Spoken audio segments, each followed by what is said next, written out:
Hey, Hey, what's up? just getting started. Welcome, everybody. Everybody tap the screen, interact with the live, do some sharing, some commenting, whatever you got to do. Um, get everything. I am out of whack tonight. Oh my God. All right. At least we're here on time. So that's good. Oh, it's still Easter eggs.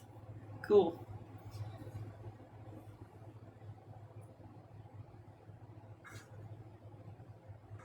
Oh, Nashville, Tennessee. Very cool. You are my neighbor. I'm in Kentucky. How you doing, Chris? I'm good. I'm just playing with the little Easter eggs here because I didn't get to use them last night. Oh, yeah. Yeah, because I was using the crappy phone last night. Mm-hmm. Yeah. Yeah, I remember you mentioning that. West Virginia? Yep. Is it storming there? No, Harry, it's actually not, but I think it's supposed to. So we'll see. Anyway, oh, is that Cat Mama? I see Cat Mama. Welcome, everybody. It's that time again where we gather around the Goat Man and share our spooky stories. Guest box is open. Feel free to come up and tell us anything involving the paranormal, extraterrestrial, cryptid, glitch in the matrix, any type of spooky story. We just want to hear your spookiest spooky story. That's all we ask. That and a couple other things, but we'll cross that bridge when we get to it. How is everybody tonight? How's everybody doing in the comments? You guys hanging in there? Doing good? Got a demon or something? How do you get a demon asking for a friend? Um, just I'd just like to know. Um, Is it on him, like physically on him, like that one movie that we were talking about the other time? What was that movie? yeah, Shutter, wasn't it? Yeah. Yeah, Mm-hmm. that's creepy, huh? Where the guy has the like that demon on his back or whatever. Yeah. Um, that is. I don't know if you know this, but that is actually a legend that comes from Japanese folklore. Um, let's see here. I'm just looking it up because I couldn't remember exactly what it was called. But it's like, okay, so it's kanji, Uh huh. and they ride around on your back. And I always thought that was kind of cool that, because I used to have a book when I was a kid that had like Japanese folklore in it. And so when I watched the original version of Shutter, I was Uh-huh. like, you know what? I bet that is a reference to the Japanese folklore. And it was, I suppose. Um, Yeah. how you doing, Cat Mama? I've missed you. I feel like you haven't been here for a while.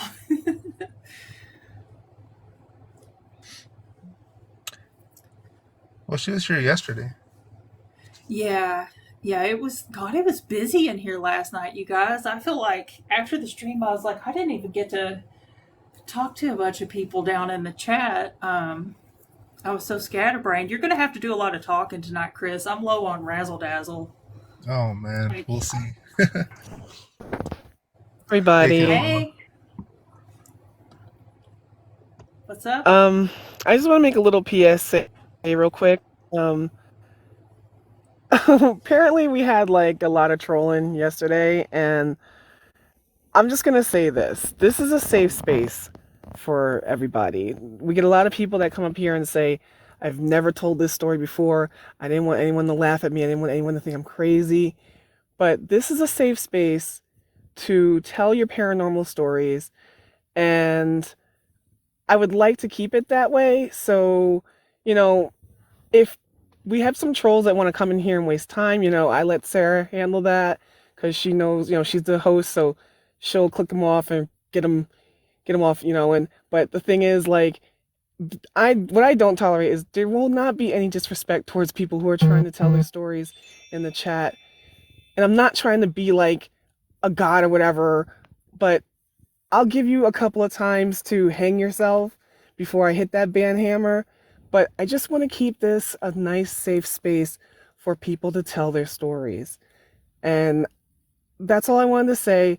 I'm going to hang out for a little bit. I just got home. I got to settle in, and I'll chime in when I'm done. Alrighty, and thank you for that. And you do what you got to do, Cat Mama. You're the boss. So No, I'm not the boss. You're the boss. But I you're just the want to keep it boss. a safe space for everybody. Right on. I got you. Yeah, and I appreciate that too so much.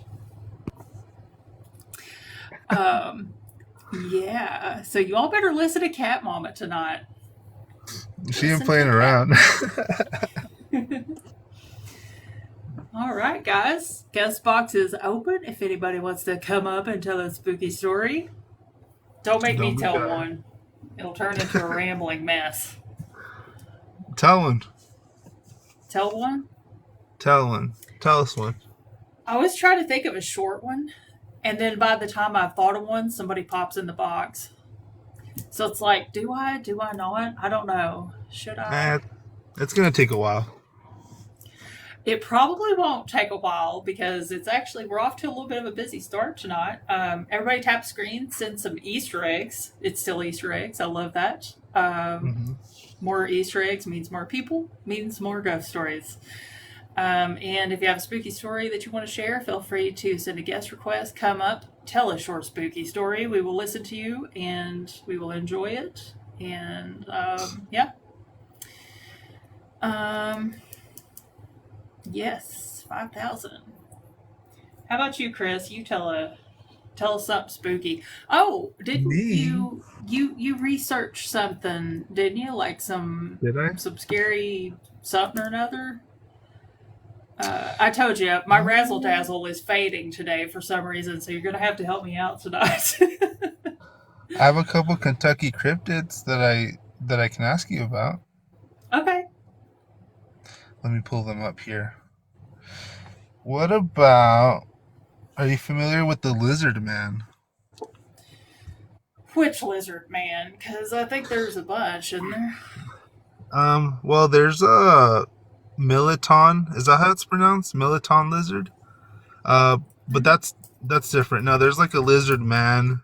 Um, he was like the story goes that some guy heard something outside of his house, and he was looking through his window, and he saw this, I guess, lizard man in his like front porch or something like that, and that it got scared and ran off to, I don't know, to some lake. I don't know, something like that. I'll have to bring up the story, but I thought that was pretty cool. Lizard man. Lizard man went back to lizard land. Yeah, he. Yeah. Yeah. No, I'm not familiar with that. Let's see. Looks like we got somebody though. Oh, thank God. Yes. Hello. Hello. Welcome. Hello, how you? Good. How are you?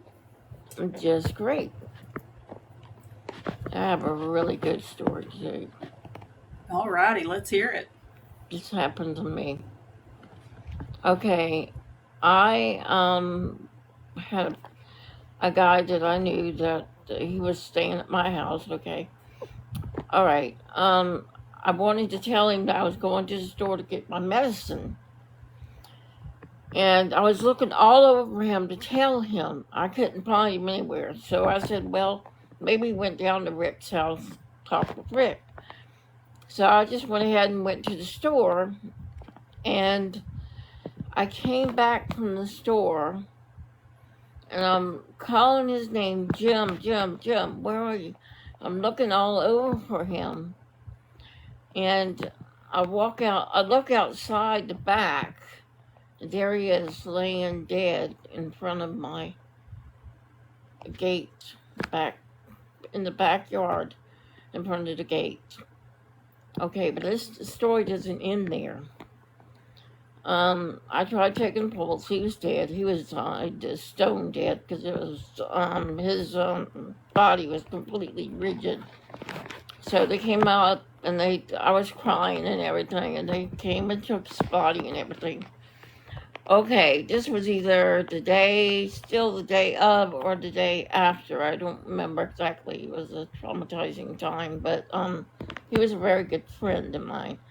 But anyways, Um, all of a sudden, I see him out in my front yard in broad daylight.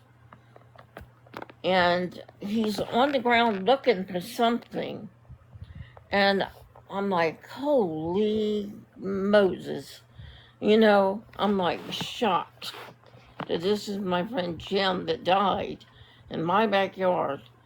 And I went outside and he's not there. I come back inside, he's there. And I go back out and back in. He's still there. He's there. I mean, it was like, oh my God.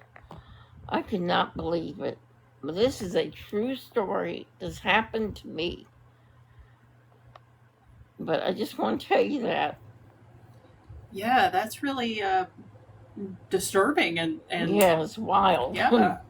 Yeah, it sounds like it. Well, we appreciate you for coming up and sharing that with us. Hope you enjoyed that. But that was a real true story. Yeah, thank you for telling us about that. Okay. Appreciate it. Thank you. Have a good night. You too. All right, guest box is open. We're off to a good start. Good spooky story. Mm-hmm. Ghost friends. Yeah. Trying to cover myself in Burt's Bees here. I got sunburned the other day.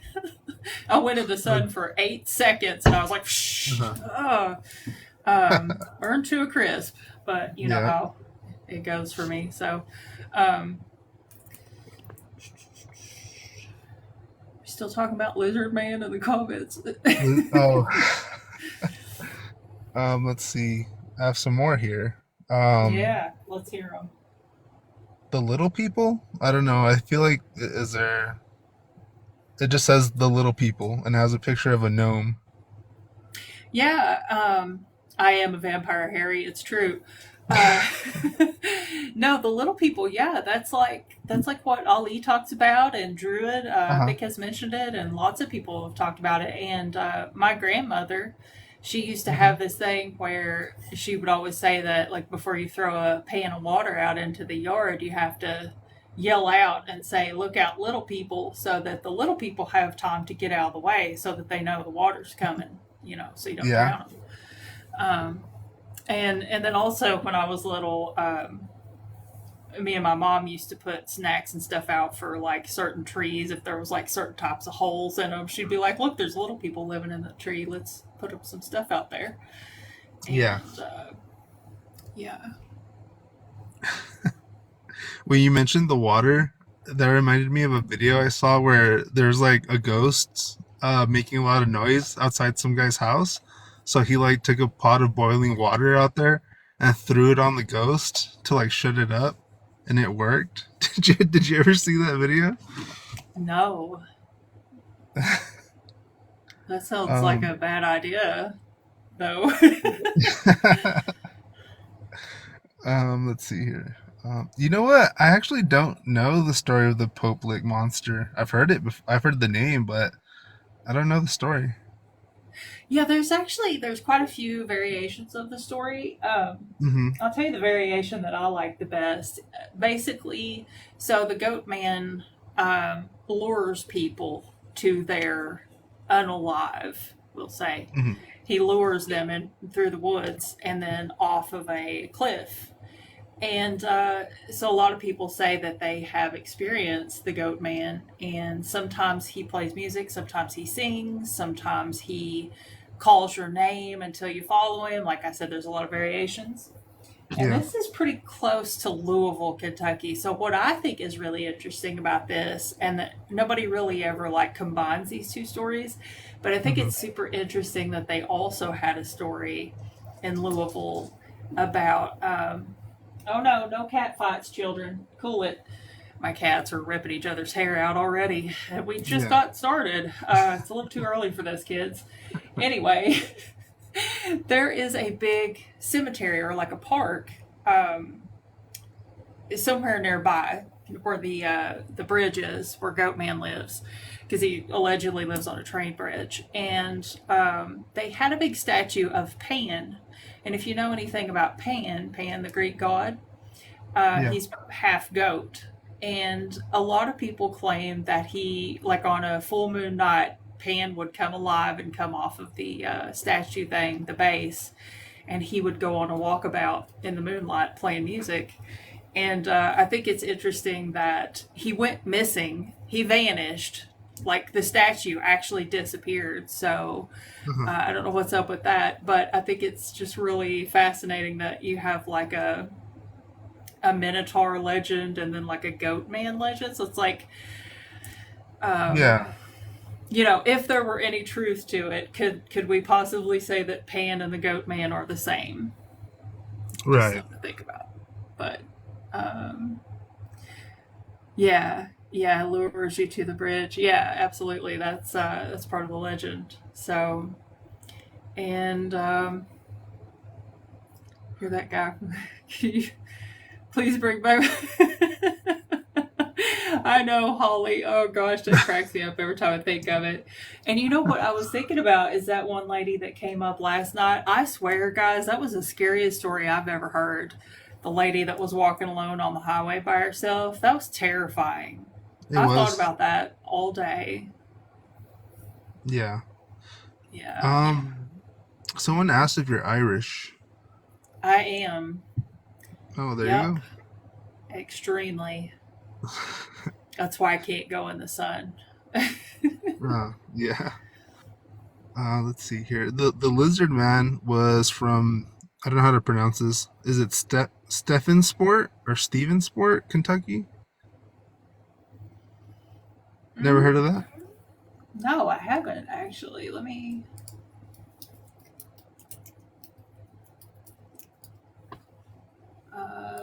Yeah, so looks like it's. Trying to Google it. Lizard Man. Guest box is open, guys. Everybody tap the screen, send some Easter eggs. Let's get some people in here, get some spooky stories going. If you have a paranormal, extraterrestrial, cryptid, or glitch in the matrix story, feel free to hop in the box, come up and tell us. We want to hear your spookiest spooky story. Mhm. Yeah, Don't be shy. don't be shy. Yeah. Extra Breaking points news. if it's like, I don't know. What are we manifesting tonight, Chris? What kind of story do we want to hear? Lizard man. We want to hear a lizard man story. So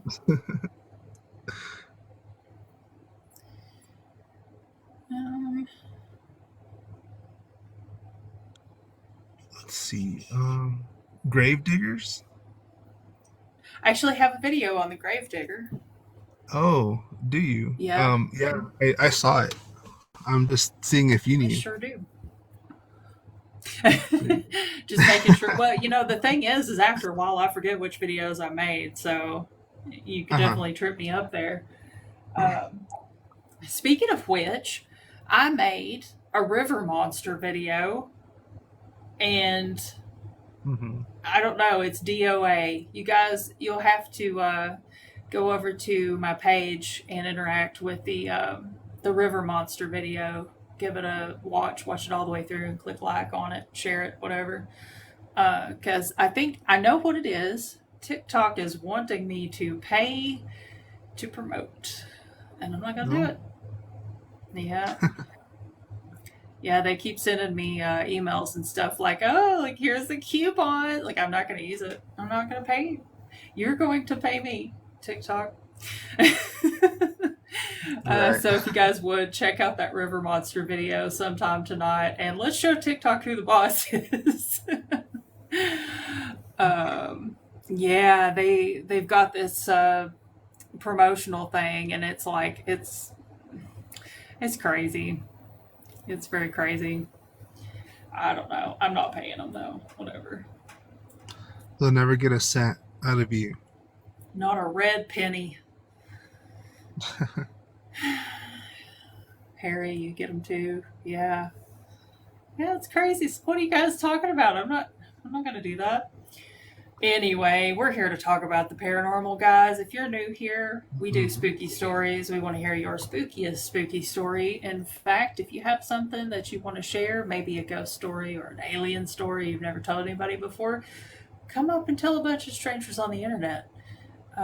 No, really, it's quite fun. You'll enjoy it, I promise. And if you're the nervous type, I'm the nervous type, but look at me up here rambling. Watch me go. Um, all you gotta do is just come up and just take your time, take a breath. You'll do fine. Come up and share your story with us. Otherwise, I'm really gonna start rambling. I'm gonna have to tell you all a bunch of stories you don't want to hear. Um, all right, what's the next cryptid, Chris? Well, Sabrina asks, "What are your thoughts on orbs?" Let's not talk about orbs. Oh, okay. Let's not talk about orbs. Okay. Okay. Next cryptid, meth hog. Oh No. my. I'll have to Google that one. We got a person, so let's see what's up Okay. with Michael, Great. and we'll Great. return. Stick a pin in that, we'll come back to it. Hello and welcome. Hey there. Can you hear me? Got a spooky story for us? Yeah, we can hear you. Yeah, I'll run through a couple of weird ones. I think maybe I was about 7 and living in Los Angeles at the time, and I was already having some trouble sleeping, so I went into my mom's room, and at some point in the evening, I heard the front door open in the apartment, and if her bedroom was door was open, which it was, you can see into the living room, which the front door of the apartment fed into. So if someone were to walk in through the front door, you would see them through the bedroom door of my mother's bedroom.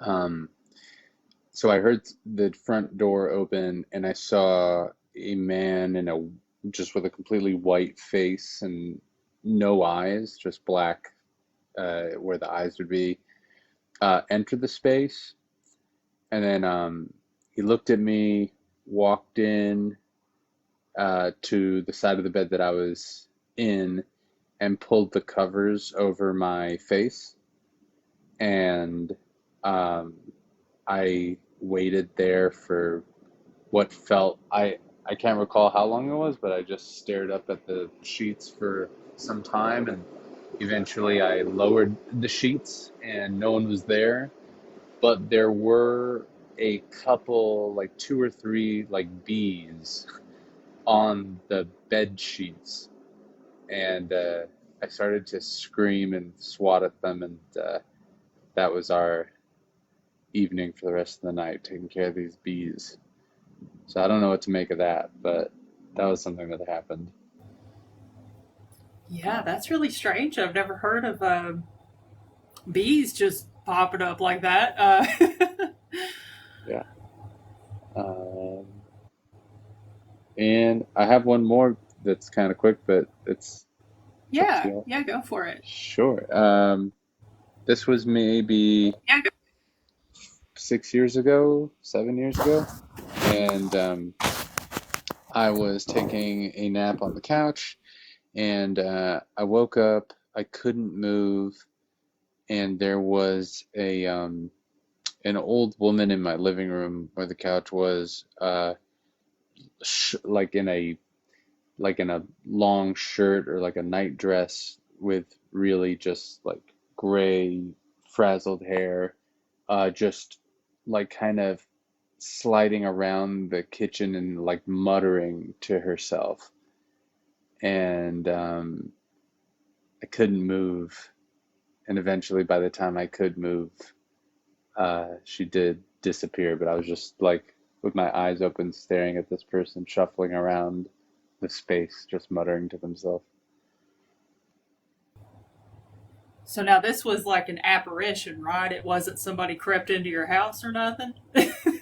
No, no, I mean, by the time I was able to move, there was no one in the space. By the time I got up off the couch, there was no one in the space. But being able to open my eyes and look around but not move my body, there Yeah. appeared to be a woman shuffling around. Wow. That is strange. Druid here, I brought Druid up because I saw in the comments he said that he had a similar story to the one that you were talking about. Druid, did you want to chat with the Yeah. guest? Yeah, sorry. Okay. I was just waiting for him to finish and whatnot. I was actually a little surprised you managed to get me up while he was still on and whatnot. But the first story that he mentioned reminds me of another story that, like, I really haven't told a lot of people about, just because it sounds kind of off the cuff, out of the ordinary and whatnot. So I was, let's see, how old was I? I was about 4 or 5 years old when this happened. And at the time, I distinctly remember living in a farmhouse. This was, gods, I think this was, 1980? Yeah, anyway. But there was one night that I wasn't able to fall asleep, and of course, being a small child, my mother is deciding that she's going to come into the room, and lay in the bed with me, as a mother would. And so she ends up falling asleep, and I'm laying there next to her, and then I hear something in the room. Like, okay, so I'm still at the point where I'm not able to sleep, so I know that I'm still awake. And as I look up over her, I see this tall figure. To this day, I have no idea what this is, but I see this tall figure that, I don't know, it looked, for somebody that small, it looked like he was like 7 feet tall. It could have been shorter. A little kid doesn't really understand height difference and whatnot. But as I looked over her, at this thing, it looked back at me, and I saw 2 glowing red eyes staring back at me. And as being frightened and whatnot, I put the covers over my head, and eventually I fell asleep. And I remember the next morning trying to look around in the room anywhere for any sign of this thing. And there was nothing. No fingerprints, no footprints, nothing moved, nothing out of the ordinary, no marks, nothing. So to this day, I still have no idea what it is. It could have been a shadow creature. It could have been, I don't know. But it's very similar, I thought, to what Michael was talking about. And I was like, oh, I have to, mention that too.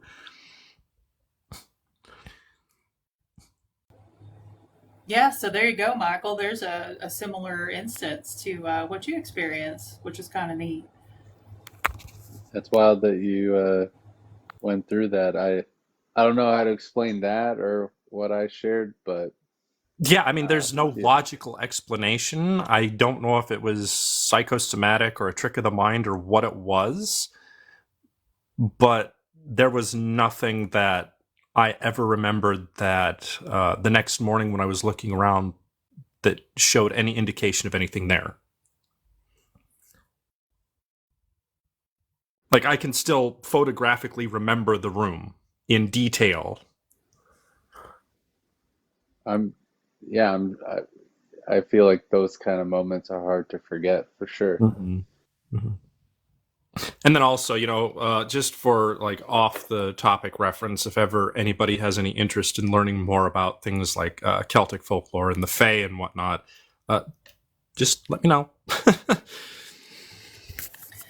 Yeah, well, Michael, we really appreciate you, and hopefully it's kind of cool to have somebody here that had a similar experience. So Yeah, no, thanks for having me and sharing, and I think this is a cool live stream. yeah, thank you so much, and feel free to stick around, listen to some stories with us tonight. And if you think of another one or something, come back up and tell us. No problem. Alrighty, have a good night. And then you can pop me down too. Alrighty. There we go. Very cool. You know what? It's super cool that a lot of times people will come in here and be like, I had this really strange encounter or this experience that nobody's ever been able to make heads or tails of, and somebody else here will have a similar encounter. So it's kind of cool that we Yeah, are it is. able to do that. Ali. Oh, hi everyone. Hello. What's Hey.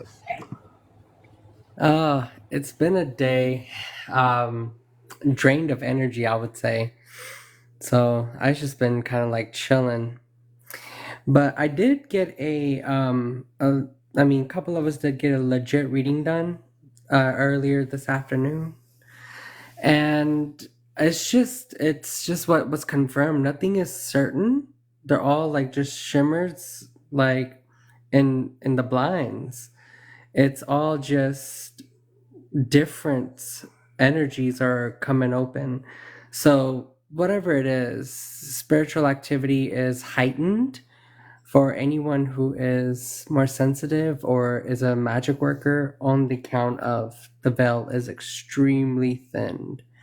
Um, and it's probably going to be that way. So, we had a colleague that's an astrologer, and she was saying quite similar. It's all um, pretty much it's going to be like that for the good 2 weeks, especially from yesterday all the way to next week.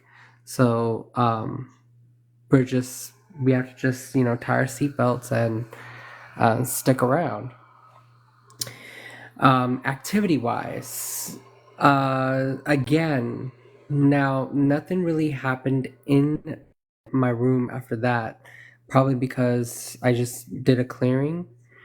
But yeah, I was kind of bummed today. I just don't know. And I was in my backyard again, and probably just, again, just certain weird things like birds were staring at me.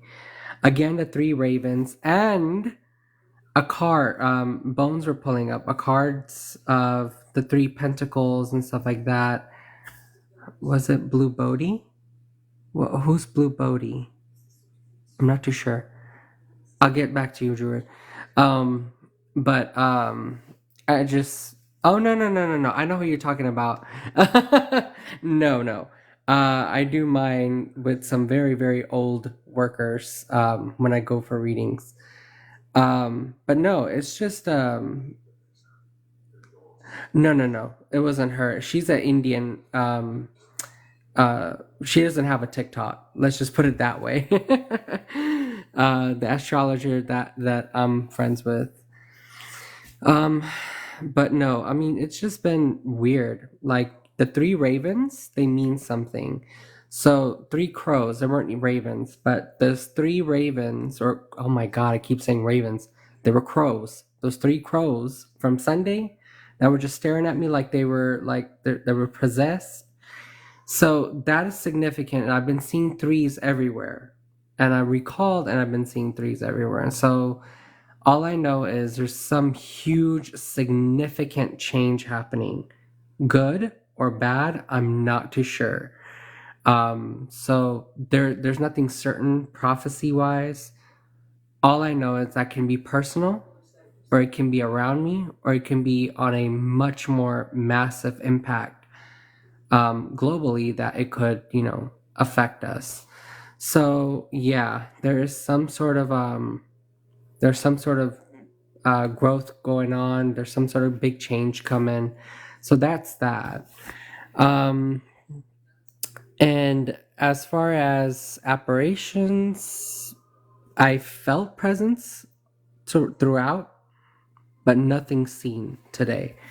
Like even like today, like I go down, there's nobody in the kitchen. I'll go downstairs and I fix me up a glass of just some juice, and I just literally felt like somebody was just there, like a whiff of like cold air was going behind me, like as if someone was walking right behind me in a hurry, and no one's in the house. So it's just something like that that is still going on.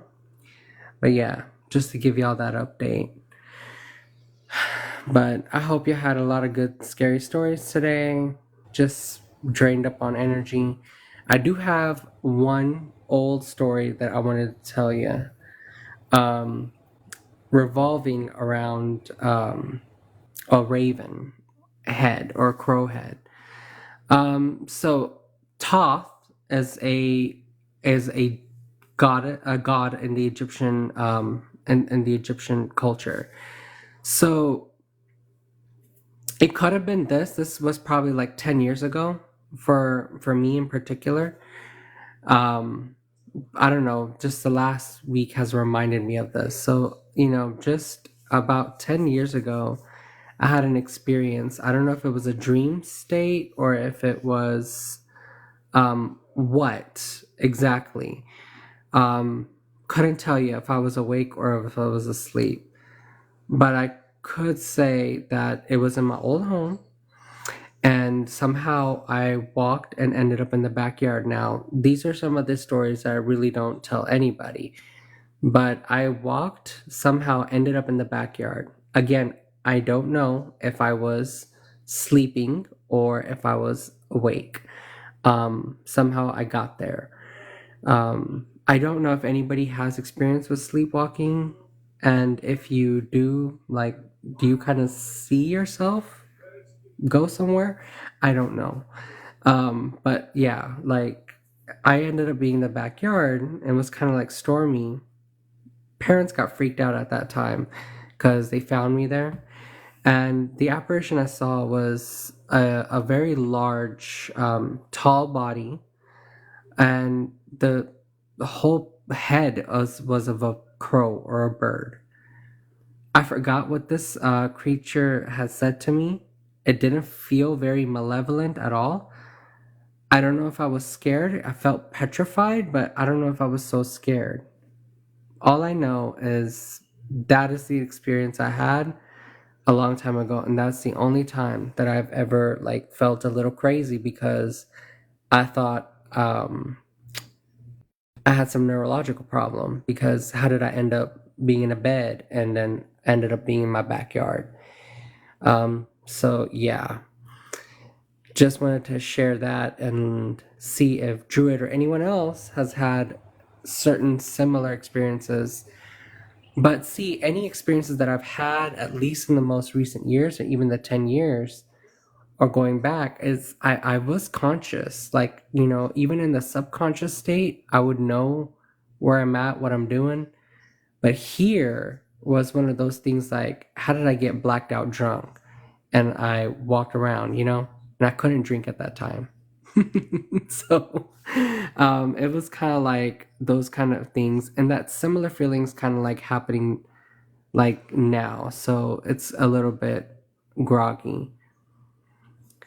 I actually was never a sleepwalker. That was probably the only instance that I ever felt like it was probably a sleepwalking incident. So, I mean, I'm not too sure. And yeah, I mean, Druid, I'm not sure if it was the Morrigan. I mean, it could have been. That is quite depiction. The three crows are a depiction of that kind of deity, but um, and everything, all the cards, all the bone readings pretty much point to that big change.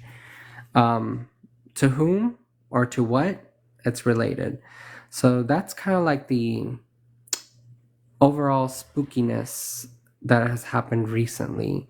And I don't know why. I'm just remembering that in the back of my head, that experience that I had like 10 years ago, just waking up in the backyard in my old home. But yeah, for the life of me, I cannot remember if anything was said. I don't know what. Yeah, very strange. I've never personally had an experience with sleepwalking, but my nephew did, and he would build things. Like one time, he built a pyramid on the kitchen stove with like cans and stuff, and I just kind of watch him. I was like, "What is he doing?" I don't know. That's my knowledge of sleepwalking. But I've never really thought about sleepwalking in terms of the paranormal. So it's kind of interesting. I mean, yeah, I've heard of like things like that. I just never experienced it, and Hmm. it never happened since then. Um, and that's just it. Like, and that's what like being in the medical field. Like, it just what would have happened. I was still in school at that time, and so I wanted to get checked out by the doctor, but there was nothing neurologically wrong. That was the first thing. So how did I end up in the backyard? But that's the thing. I remember a lot of experiences that I've had with paranormal or supernatural shit, and this one is the one that is bugging me. So, and in the last 48 hours, whatever's been happening, it's been also, just some shake in my spine, kind of like that. So, um, yeah, I'm just gonna go with the flow. I'm just gonna hold on to my energy and hopefully just, pray for the best. But yeah, I wanted to share that, story. If anybody else has seen something similar in a dream state or in like probably inebriated state or real life, a crow headed tall guy. And so, yeah, Very interesting. yeah. But I'm gonna hop off and I gotta go. There's actually a mass happening, so I'm just gonna join. Get some. Alrighty. Yeah. All right. Well, we will talk to you later, and thanks for coming up, Ollie. We appreciate it. Of course, of course. See y'all next week. See ya.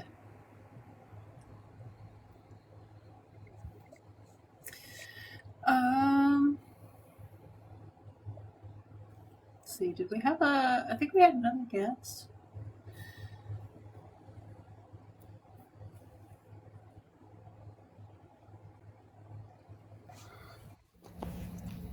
Hello. Hello. Welcome.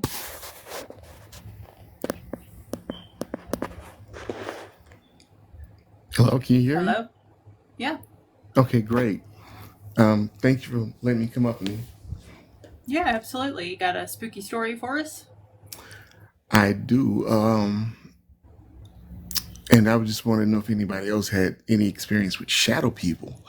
But mine's kind of different because, well, I found out later on that my grandmother had a lot of dealings with hoodoo, but and the thing was, it only happened in her room, and I could only see him through a white sheet.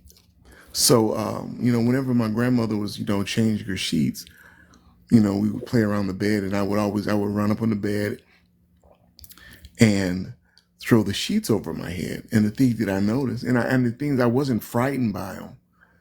Well, I wasn't frightened till, she spoke to me about. She never said what they were, but whenever I threw the sheets over my head and I'm laying there, I would just see these shadow figures approaching the bed, approaching me. I mean, they were never in a rush. And they didn't give off any like malevolent energy that I could pick up. But then again, I was a kid. And the thing that did get me though is when I told my grandmother about it, and she gave me that stern, that southern grandmother, she grabbed me by both my arms. She's like, listen, don't you let them get near you. And then it went from that to just stop playing the game. And that's when she started, what Psalms was that she had me read every day? And she would anoint my head with oil. But yeah, and the thing was, is like after that, I just had all types of things happen. I mean, from just seeing things in the house to I've got UFO videos. But yeah, that's a spooky story right there that used to, and for the longest, I couldn't figure out what they were till, a paranormal researcher identified them as shadow people. So Yeah. We have a lot of shadow people stories on here. I've had an experience with a shadow person. We get a lot of it. It's pretty common, it seems. hmm. Cat Mama, were you gonna say something? I didn't know she unmuted. I thought maybe she was gonna say something. But yeah, we do. We get a lot of shadow people stories. Now you said you had a UFO experience, right? UFO stories. Okay, I've got two of those, and this was really funny, right? Well, it's not really funny. It was okay. So I was living in Colorado at the time, and my wife and I were going to a graduation ceremony. So here I'm trying to think of what freeway we were on. This was in Colorado Springs, and we're driving along, and I'm looking, and I see this ball. You know, like, okay, if you ever looked in like a creek or anything on like a sunny day, you know how the sun is shimmering off the water. So this thing was a perfect sphere, and it was shimmering like that. Like it looked like it was like right over the highway. And I'm looking, and I turned to my wife, and I'm like, just to make sure I'm not crazy, but are you see? She's like, I see it.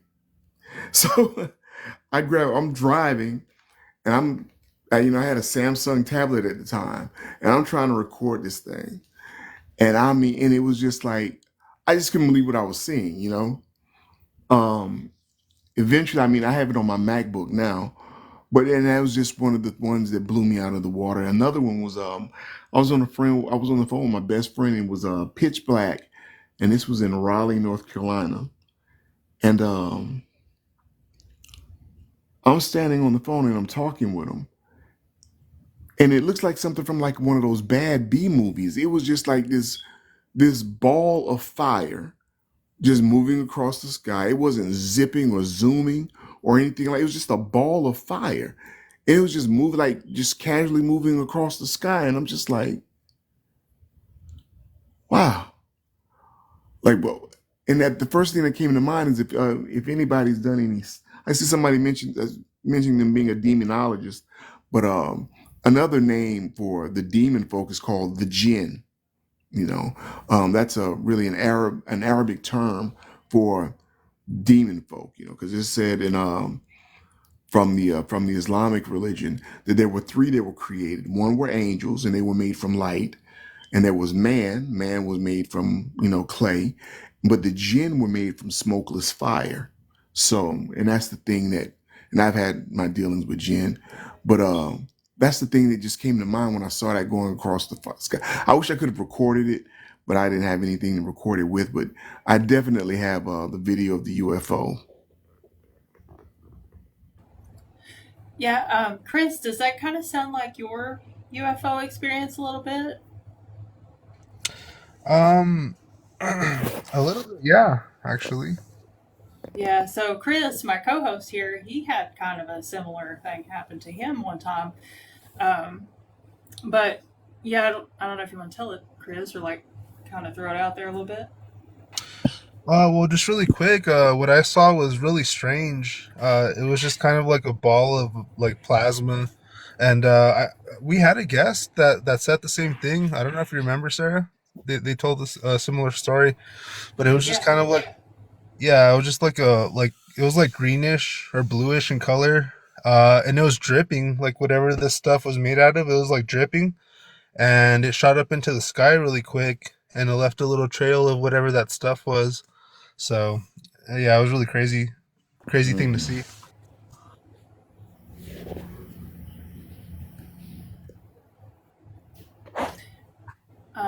Yeah, and we've actually had quite a few guests in the last couple of weeks have kind of brought up some similar stuff. So it's really interesting that so many people are seeing kind of something along the same lines a little bit.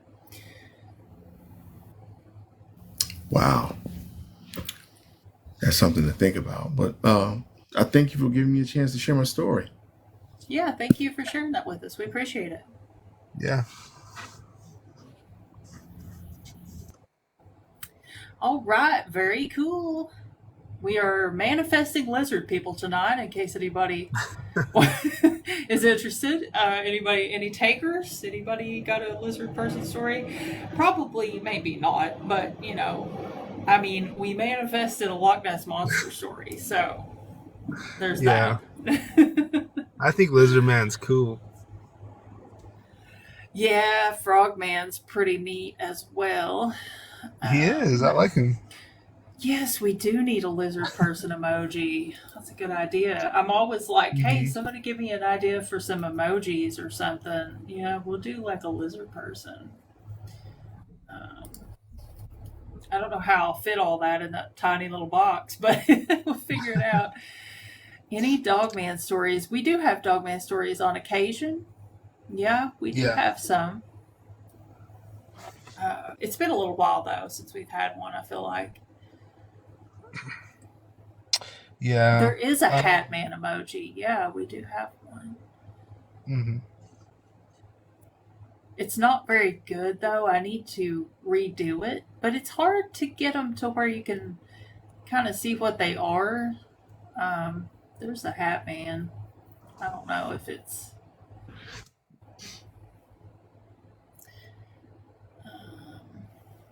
Yeah, I All like that right, one. Chris, Cool. hit me with another cryptid. Well, there's two that look like dog men, but I don't think they are. I don't know if you've heard of this one, the Beast of Bullet Cove. Hmm. I don't know if that's Like how it's Bullet? pronounced. Is it Bullet County? Yeah, like Bullitt. But county. You said Cove. Oh, yeah, I guess county. Yeah, Okay, Bullet County. You'll have to send me this list, and I'll do videos on these because some I'm of just them I making haven't it heard up. of. There's no list. I'm just making stuff up, guys. No, I'm just kidding. Yeah, I'll send it to you. Wait, so you are or you aren't making it up? Oh no, it's legit. No, it is. Okay, I see it now. Yeah, I see a couple of websites talking Mhm. about that. It's kind of interesting. Dog-headed saints and folklore. Yeah, Saint Christopher. Yeah, that's actually a pretty wild story. The story of Saint Christopher. I did a video on that years ago from the other video place. There's quite a few really interesting historical stories about dogman or like werewolf type monsters. So, covered a few of them. But I don't know, people here on TikTok don't seem to really be all that interested in them, so I've never made videos of them here. But. Well, anyway, the other one that looks like a dog man is the Beast of Land Between the Lakes. Yeah, What that's about that? LBL. The one that Oh, we it talk is. about all the time. Yeah. Oh, makes sense. Yeah. Mm-hmm. Okay. Yes, the LBL story is a wild story. I actually did an interview on that back in February for a TV movie documentary thing, which I need to email the guy and ask him if that's ever going to come out. I don't know. I'll probably get cut out in editing, knowing my luck, but maybe not. We'll see. Yeah. Got another one. Well, I was gonna say really quick, the meth hog reminds me of Cocaine Bear. Yeah. What the heck is this? Bear Illa. It looks Barilla. Barilla. There you go. I have a video on that, Chris. Right here on TikTok, I have a Barilla video. I don't think I've seen that video. Mm-hmm. Yep, I got a It video looks on funny. it. It is funny. That one's kind of kind of a goofy story, but a lot of people were interested in it. A lot of people said that they've seen Barilla, so Barilla. A bear and a gorilla, basically. Mm-hmm. Right? Yeah. Yeah. I don't see why not. Yeah, it's just like man, bear, pig. And somebody always makes a joke at some point when I make cryptid videos. They're always like, I've never seen that, but I've seen man, bear, pig. It's like, all right, we get it. You've seen South Park. We have to. The new TikToks are fire, Sarah. I agree with Toli. Oh, thank you, Toli. And yes, thank you, Chris. I appreciate that. But you haven't seen my Barilla video, so how would you really know? Well, moving on. What about?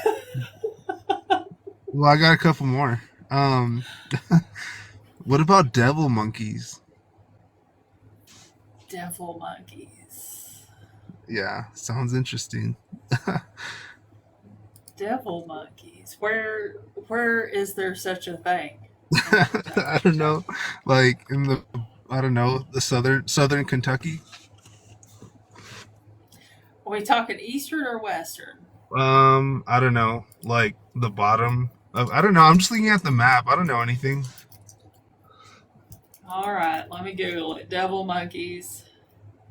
Yeah.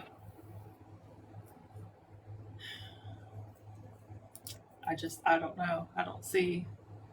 I feel like we need to plug the box because I'm running out of cryptids over here. You plug the box. It's your turn. Okay. If anybody has any stories you guys would like to share, come up and tell us about it. Don't be shy. Join the live. There you go. That's right. You heard the man. The guest box is open. Hop in it. Tell us your story. We want to hear your spookiest spooky story.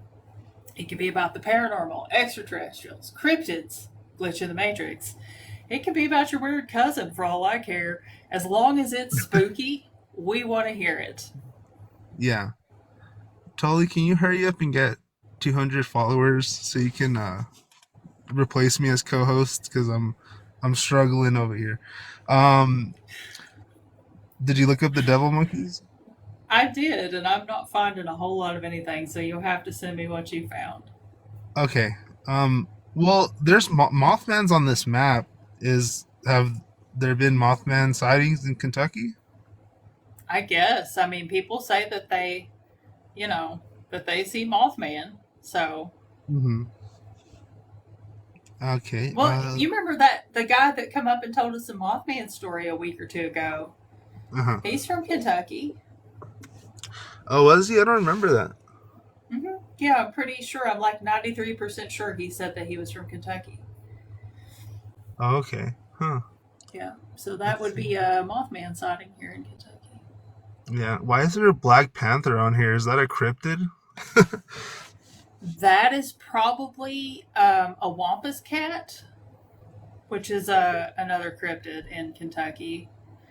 I'll tell you another one too. This one came up in that documentary interview that I did. Was what did they call it? It was like a squid or like an octopus of some kind. That was it. The Boonesboro octopus. I can't remember. It had a catchy name. I feel like, but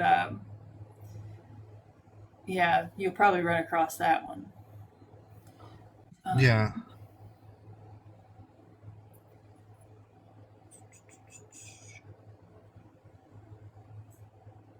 We got a couple sea monsters on here. Yeah, totally. I know it's always so late.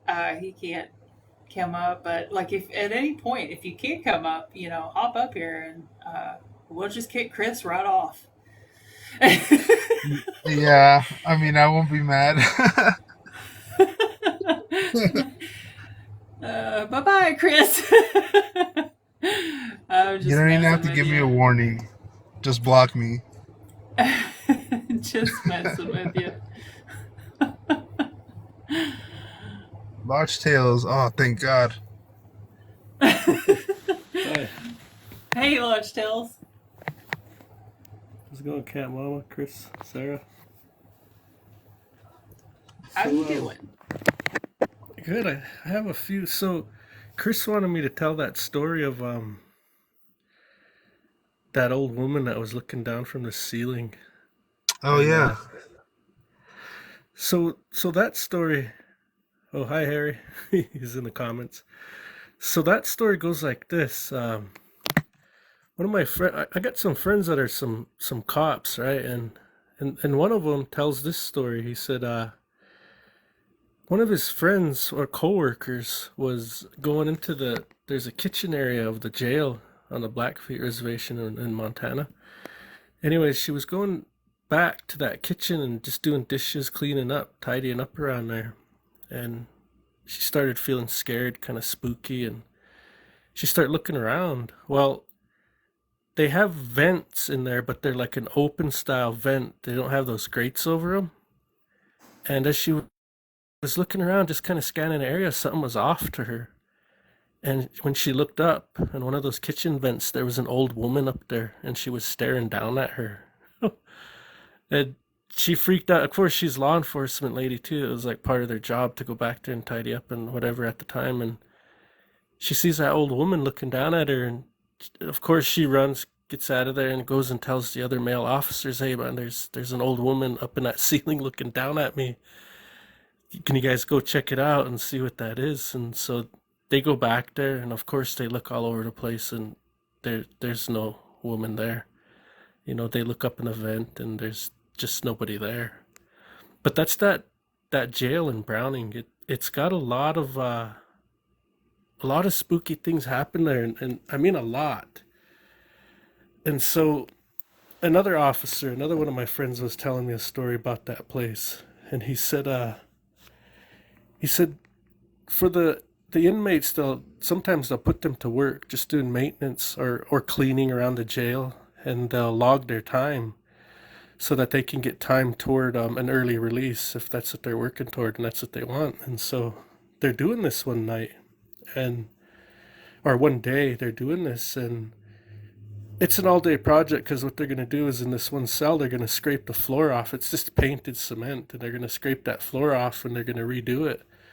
And so they're all in there. I guess they got a whole bunch of people in there, he said, and they're all scraping away and sanding and everything. And it was an all-day thing, I guess. So finally they get everybody back out there, and they're kind of doing a head count, making sure that everybody's still there and everything's in order with the inmates. And they look up in the camera, and there's a female there. She's signing off on the time. My friend who told me the story is sitting there watching the cameras, and there's another guy that's just kind of like mingling with the inmates, making sure he's right there if something goes wrong. And so they look up in the camera, or my friend's looking in the camera, and there's still a woman back there scraping, and she's got her head down and her hair's over her head. They can't see her face or nothing, but she's back there really scraping. And he looks over and he tells his coworkers to say, "There's still someone back there. Do you recognize who that is?" She looked at that camera, and then she yelled, and we'll just say Rose. Rose, come up here. Let's go. Get up here now. It's time to quit. And no response from that woman. They're looking at the cameras, and she yells again. Still no response. And this inmate is hard of hearing anyways, so she yells really loud. And then back behind all of those inmates, Rose steps out. "Yeah, we're here. What's up?" And so they're looking at that camera like, who the hell is that? Everybody's accounted for. There should be nobody back there. And so they all go back there. Well, the guy watching the camera does, and the other male go back there to look, and there's nobody there. Of course, just nobody there. And that was one of the stories he told me about that. And once they seen that there was nobody there, and everybody kind of, even those inmates where they were standing, they could see that camera. Even they start freaking out. They're all females. They all start screaming, and nobody wanted to go back there again. And it gets like that there, I guess, in that jail. And so another story he told me, he was, they were sitting there again watching the cameras, and well, here we back all the way up. So they get this inmate who's really, really intoxicated, and she's fighting and everything, and really giving them a hard time. Well, in the back cell, or that female side, I guess they have this restraint chair, and it's used to put the ones in there that are really combative and stuff like that. So they have her back there, and they sit her down, and she's still being combative and yelling, screaming, and all this and that. And she continues to do this for about half hour, 45 minutes, I guess. And my friend's looking at the camera, just kind of monitoring her, making sure she's okay, nothing's happening to her. What could happen, she's bound to the chair and, basically in a timeout. And so there's bunk beds back there still, though, and they just have a chair mounted to the floor. And he could see legs swinging from that bunk bed, like little kid legs. They're just swinging, like somebody that's too short to touch the floor. Their legs are just swinging. And as he's looking at that woman, because she calmed down, like she quit. And that's when he was really looking at those cameras to see if she was all right. Seen the legs, and as he's seen those legs and he was trying to figure out what that was, she starts screaming again really loud, just screaming like, really bad this time.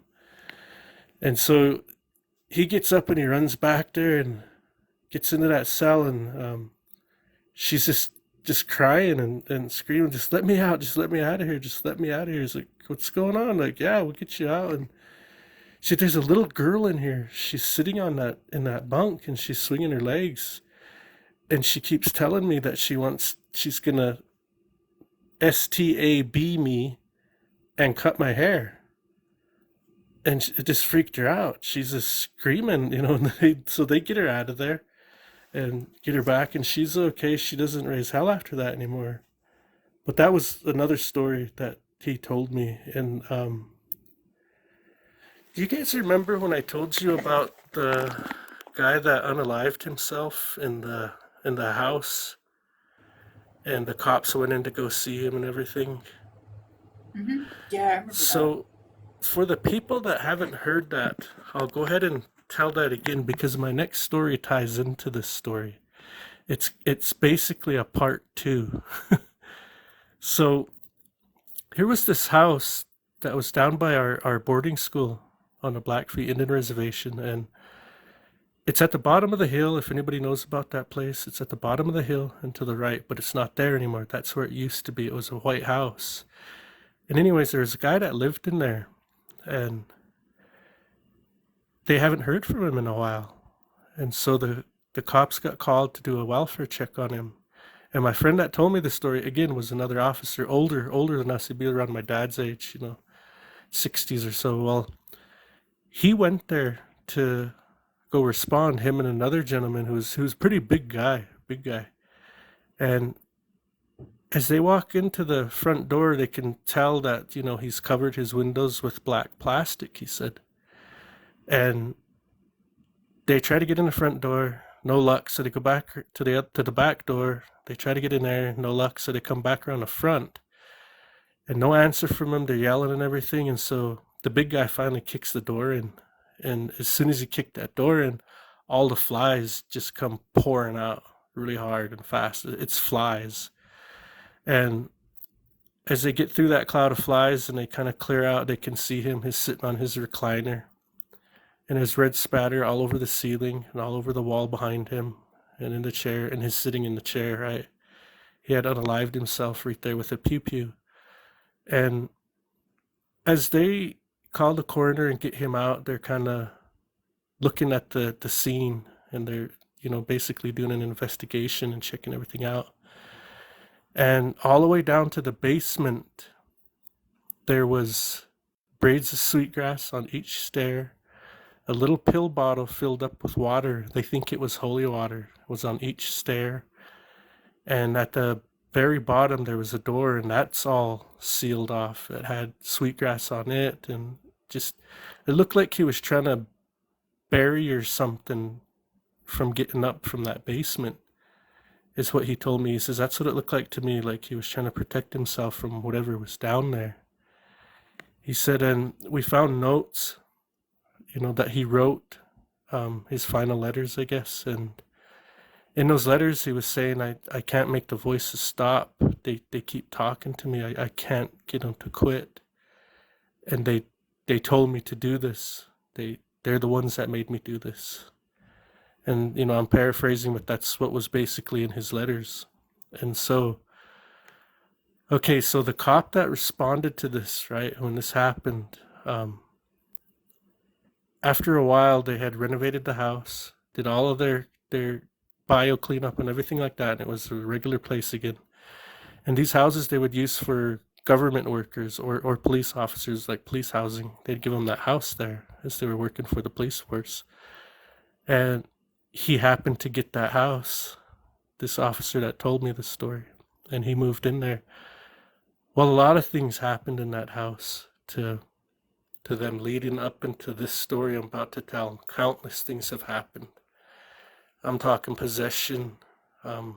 It goes on from just seeing things, hearing things, people being hit, people being bit, scratched, even up to possession. And so this last thing is what made them finally move out of that house.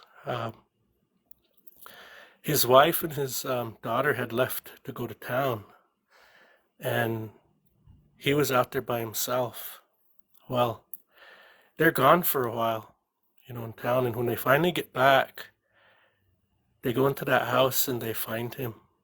And he's at the bottom of those stairs, like in that basement, kind of drug in that basement a little bit. And he's got a cracked skull, broken ribs. He's like really in bad shape. But he's conscious at this point. They kind of have to, semi-conscious, but they get him going again. Well, anyways, he told them that he kept hearing those voices.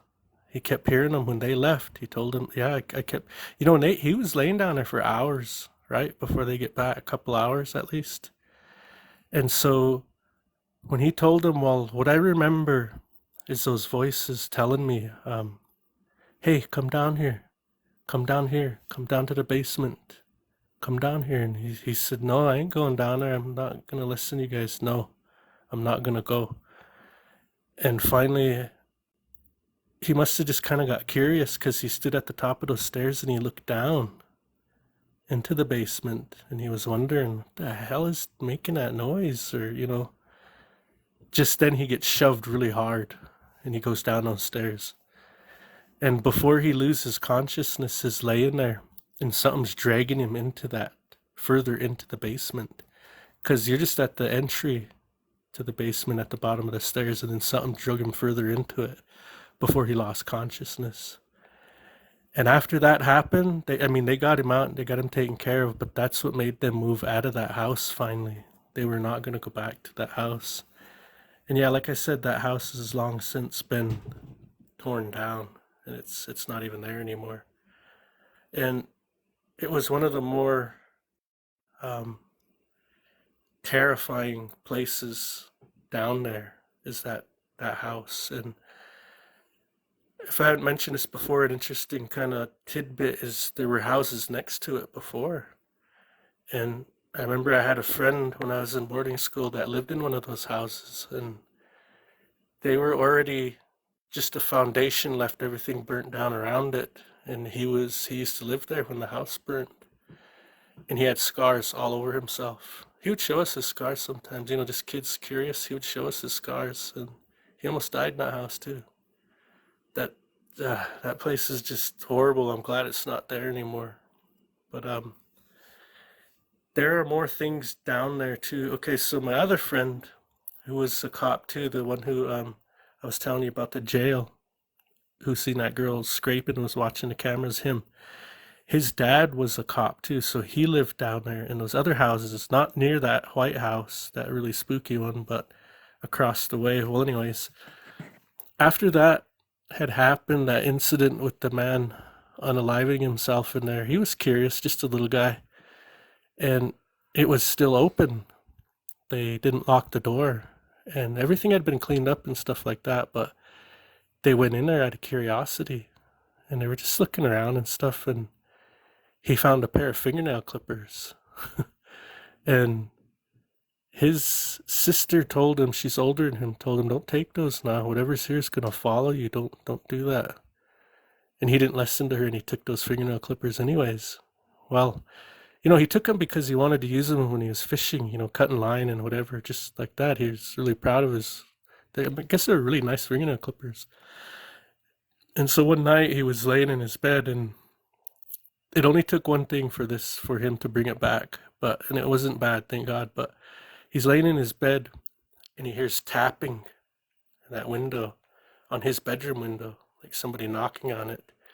And it was, after he had taken those clippers, so he knew something was up because it kind of coincided, and he kind of had a suspicion that it was from that house, and what his sister told him too, right? So all he heard was a tapping, but he was too scared to look, because we're told not to look outside at night. We're all told this growing up where I'm from. Is there's a chance that those spirits, if they see you, they can twist your face. And I've seen a woman with a face that was twisted by spirits before. It looks horrible, but that can happen. And so he was scared to do it. And anyways, the next day he jumped on his bike and he rode it over, and he threw those fingernail clippers back at the house, and never went back there again. And in that same area down there, the same guy that took the fingernail clippers, this was this was sometime later. I don't know how many years later or how much longer later, but this was later. Those houses down there are pretty spooky too. Like I was saying, it's not just that White House. These other ones are kind of spooky too. So he's laying in bed one night and he has to use the bathroom. So he gets up and he goes into the bathroom and he could feel like someone's watching him. That's what he said. He says, "Man, I really felt like somebody was watching me when I was using a bathroom and or something." He says, "I didn't know what it was, so I hurry up, I finished, and I start washing my hands, and I was looking in a mirror." He says, "And when I was looking at my reflection," he says, something was just wrong because of how I was staring back at myself," he said, like, just how I looked. He says, "It wasn't right." And so he said, next thing you know, he like gets paralyzed, like he can't move, and he's just stuck staring in the mirror. And as he's staring in the mirror, he sees himself, but next thing you know, the image starts to change into this really old man. And he's so scared, he can't move or anything, but it's like his image just aged into this old man. He said, "I didn't know who that was. I didn't know who that was. It was just an old man staring at me." So he says, after some time, I finally was able to move again, and I just ran. He says, I ran to my sister's room. She was always protecting me. I ran to her room, and I just jumped in bed with her and wouldn't sleep alone that night. And what he told me was, he says, years later, I know who that man was. I just didn't recognize him when I was a kid. That man was me. He says, now that I'm older, that was me. So I always thought that was a really weird and creepy story. Poor guy. And so this next story will be the last one I tell him. I always like to throw a personal story in there too. This one's about alcohol spirits, and we were out at one of my friend's house, and it's a place called Durham, and it's kind of out of town, west of town there. And we were out at his place, and he doesn't have any sort of heat, but wood, a fireplace is wood heat. And so we're out there, and we're all having fun. There's a whole bunch of my friends out there, and my girlfriend at the time was there. Now my wife, but was my girlfriend at the time. Her cousin. There was a bunch of us there, and we stayed there all night until the next day. But anyways, that night, the owner of the house, one of my classmates, he says, "All right, everybody, stop what you're doing right now and go out to that truck. We got a load of wood back there, and start carrying in wood. I'll tell y'all when we got enough." And so we all start going out there, and we're carrying wood in like that, right? We're just carrying wood, and finally, because I'm when I go back and get wood, I get wood from, I don't know, it's like, I thought it was one of his cousins, a young guy, because he had his hood on and I couldn't see his face, and he was handing me logs of wood. Handed some to my wife too, and anyways, we brought them all in, and the guy that was helping him jumped out of the truck, and he went in with the last armload that he had, and I was kind of like the last one in. And as I get going into the front door, I look back, and that kid left. I didn't know where he went. It's like, I wonder where the hell he went. And then so I go back in and I dump that log, and I ask him, the owner of the house, I said, "Hey, is one of your," because there was another house not too far from there. I says, "One of your cousins over here, like kind of a young guy in a gray sweater, like with the hood on?" He's like, "What?" Looked at me really crazy, like I had another ear growing out of my head or something. Just looking at me weird, like, "What?" Like, "Yeah. You know that guy that was helping us, load out the wood to us and stuff?" And he said, "No, there ain't nobody like that here." And he says, and I looked at my wife, and they were looking at me, and their cousin just kind of went, "Ooh," because we realized then that there was an alcohol spirit there at that place, because we all seen the kid, but nobody knew who he was. And anyways, before that, I didn't even realize he was there, because they had this old truck. The owner of the house's older brother had this old truck, and he had the hood open, and he was going on about something being wrong with it, and we were all out there looking at it. It's right under this outside light, and so you could see in there really good. You didn't even need a flashlight or anything, and we were all looking at it. And that kid was standing there with us, looking in there with us. Like, he was standing right by me, as a matter of fact. And that's just one of the stories that I have to share, because those things, those alcohol spirits, you don't know that they're not real. And the more inebriated you get, the easier it is for them to mess with you too. So that's just a cautionary tale to everybody. If you're going to do that, don't go too far with it. Keep some of your senses. So, I mean, and even if you have some of your senses, they can still fool you to act like they're, because you don't even know they look real. You know, they can hand you wood blocks, for God's sakes. And, you know, so just be cautious of that, and, you know, don't go too far when you decide to celebrate. I just warn everybody, because they are real and they can mess with you. So it's just a cautionary tale, I guess. Well, that's all I have for you guys for tonight. Again, thanks for having me on. Awesome. Thank you so much, Lodge Tales. And everybody go follow Lodge Tales. Give him a follow. Check out his videos. He's got a lot of great stories on his channel. We always appreciate you. So thanks for coming up. Yeah, thanks. Good night, everyone. Good night, Lodge Tales.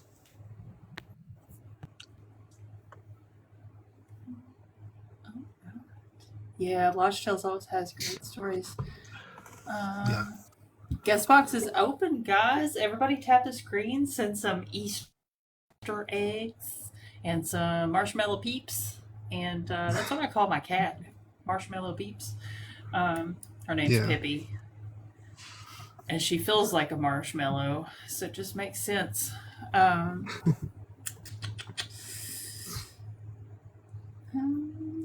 Anybody got any spooky stories to share? We want to hear your paranormal, extraterrestrial, cryptid, glitch in the matrix, or just creepy in general. Your spooky story. That's what we want to hear. Feel free to hop up here, come up, share your story. Also share the live. Click the share button, send some Easter eggs. And if you guys enjoy this channel, you want to support, the best way to do that probably is to click that little subscribe button that's kind of scrolling back and forth at the top of the screen. Become a subscriber. You get some cool things. You get some Mothmans in the comments. You could throw Mothmans, spam the chat with Mothman. I think I'll do that right now, actually. I wish they would give me just a regular old comment button. I have to go through a bunch of settings to be able to comment. Mothman.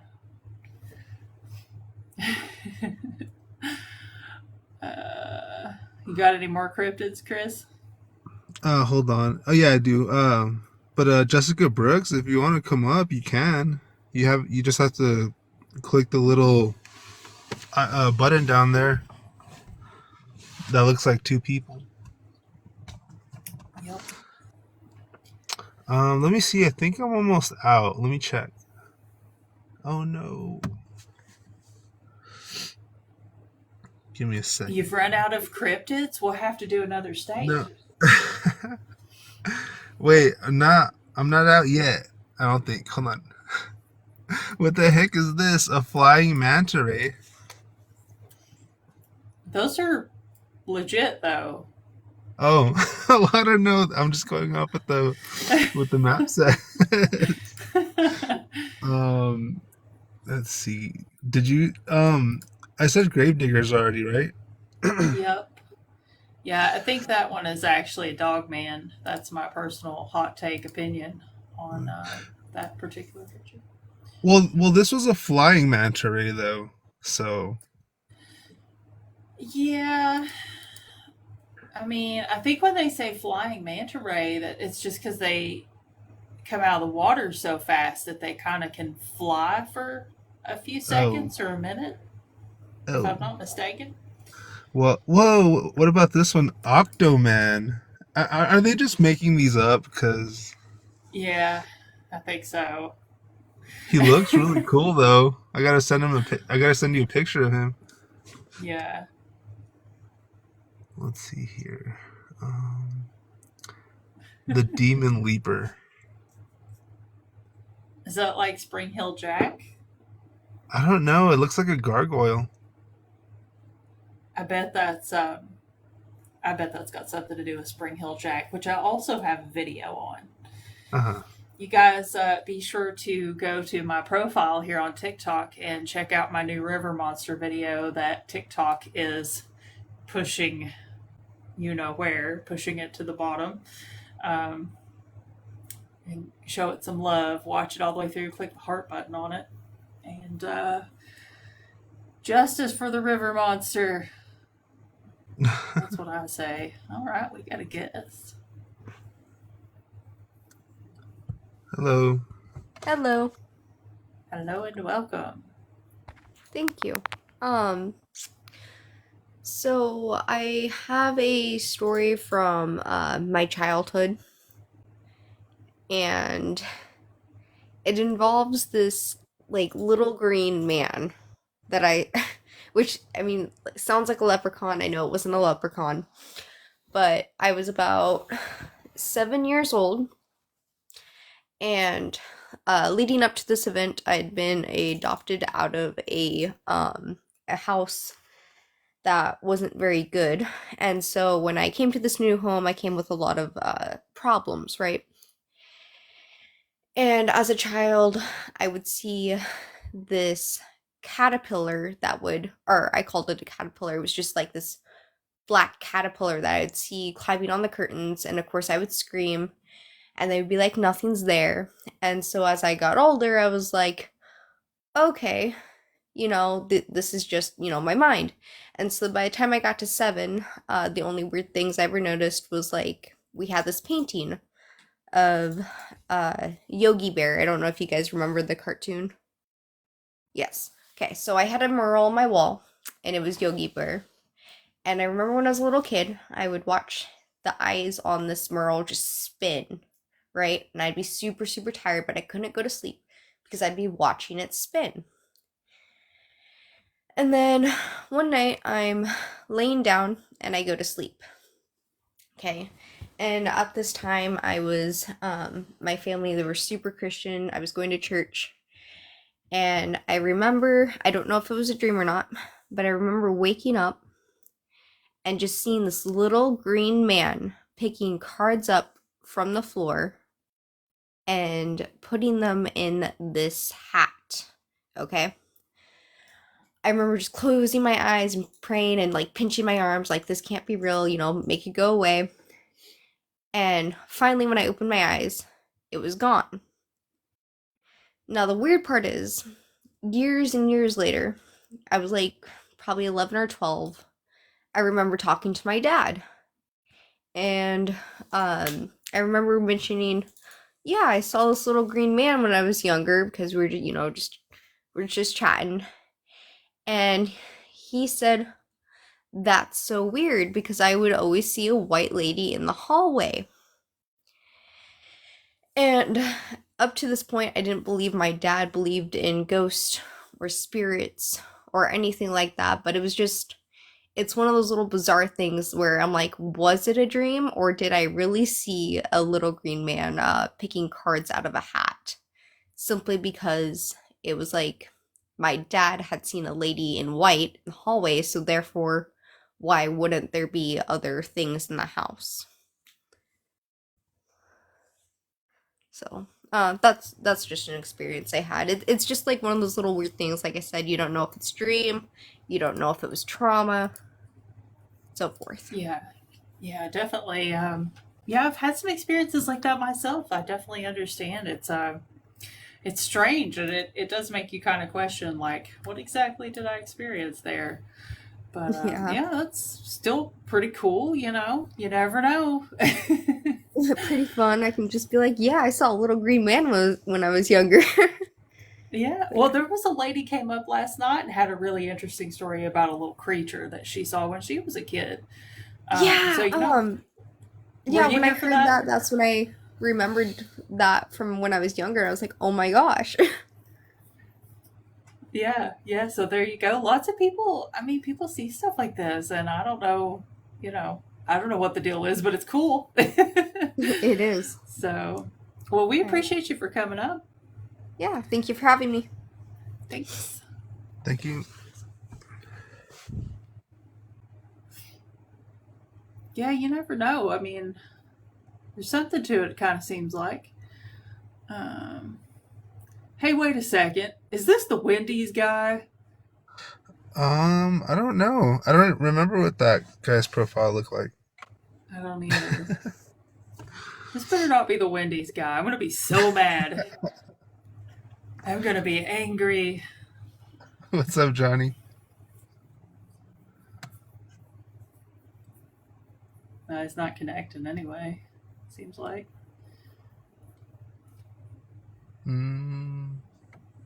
Well, I think if that is the Wendy's guy, I think he must have went on to Wendy's. If it's not, disregard that comment. He went without you. Take me to Wendy's or lose me forever. Yeah, some of y'all in the comments are confused. I see. So last night, as soon as I went live, there was a guy in the comments, and I'm pretty sure that was him. I'm like 52% sure that was him. And he was like, Sarah, you are so beautiful. Let me take you on a date to Wendy's. And I was like, it's not going to happen. It's not going to happen. Yeah. Yeah. I believe that was the same feller. All right, guys, guest box is open. Wendy's guy, if you're out there, come on up. Anybody else want to come up, join the live, tell a spooky story? One frosty, two spoons. Oh no. Oh my gosh, it feels so wrong. Yeah.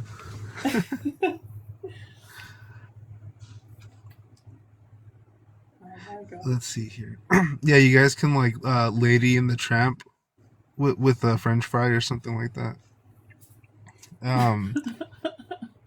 Anyway, the Octoman, by the way, was seen in Covington in 1959, and it said he was 3 times the size of a normal man. Oh my gosh, That's really that's strange. crazy. Covington is on the river. Now, I will say the Ohio River is toxic enough that it's entirely possible some type of mutated thing might have crawled out of it and onto the shore. So that one may not be as far-fetched as we think it is. Oh, Tully, are you close to there? Have you ever seen Octoman?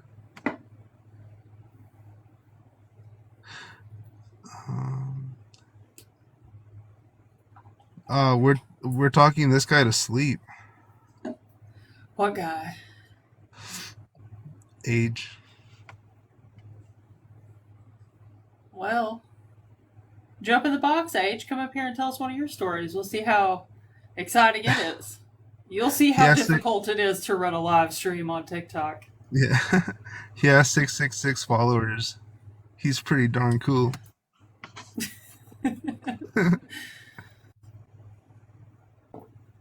Yeah, Age. Come up here and tell a story of your own. Yeah. What about the Harrington Lake Monster? I have a video on that one.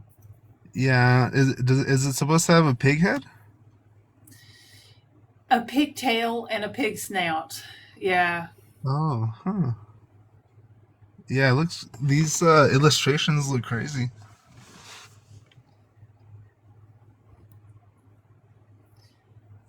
Oh. Hey there. Hello. Welcome. Well, I love your content, by the way. Oh, thanks. You're welcome. Got a spooky story? Somewhat, yeah. So I lived in Modesto, California, a couple of years back. I was living in this house, and I will say it must have been something demonic in that house. So I was living in this upstairs loft, and I remember hearing 3 knocks on the walls of in that loft I was living in. Then a couple of nights later, actually it was about 2 months or 3 months later, I remember laying in my bed in that loft and watching TV, and I look at the end of my bed and I just see like pitch black. It was a lot more black, like darker than usual. And then as I'm just looking, I'm just saying, hello, who's there? And I just feel something at the end of my bed. I just feel footsteps coming on my bed, coming like a dog walking towards me or like something. And then I'm hearing growling, snarling, and it gets closer and closer. I feel hot breath on my face. And then it slowly backs out, and I can actually, after it backs out, I'm able to see my room again. And then months go by, and the room kind of gets this negative vibe in it, and negativity is actually really harsh in that room. I started seeing shadow figures in the corners. My little pet lizard that I used to have was attracted to one little corner. And I remember laying in my bed once again. I started seeing flashes of light come through the door, and the door started opening by itself when it was fully shut. And then by the time I started moving out, it was as toxic in that room. Like if you went up, people could be really nice, calm, and then all of a sudden, as soon as you step in, everybody would be fighting, yelling, hating each other.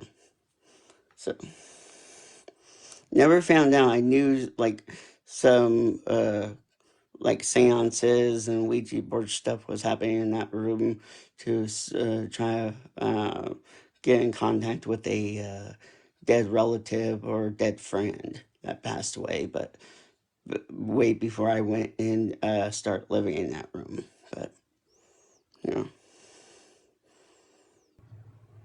Yeah, very spooky. yeah.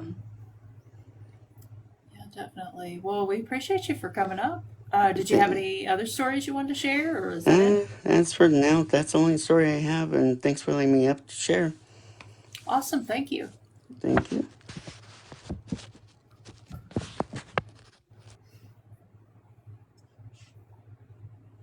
Oh, looks like Age is going to come up and entertain us with their super exciting stories.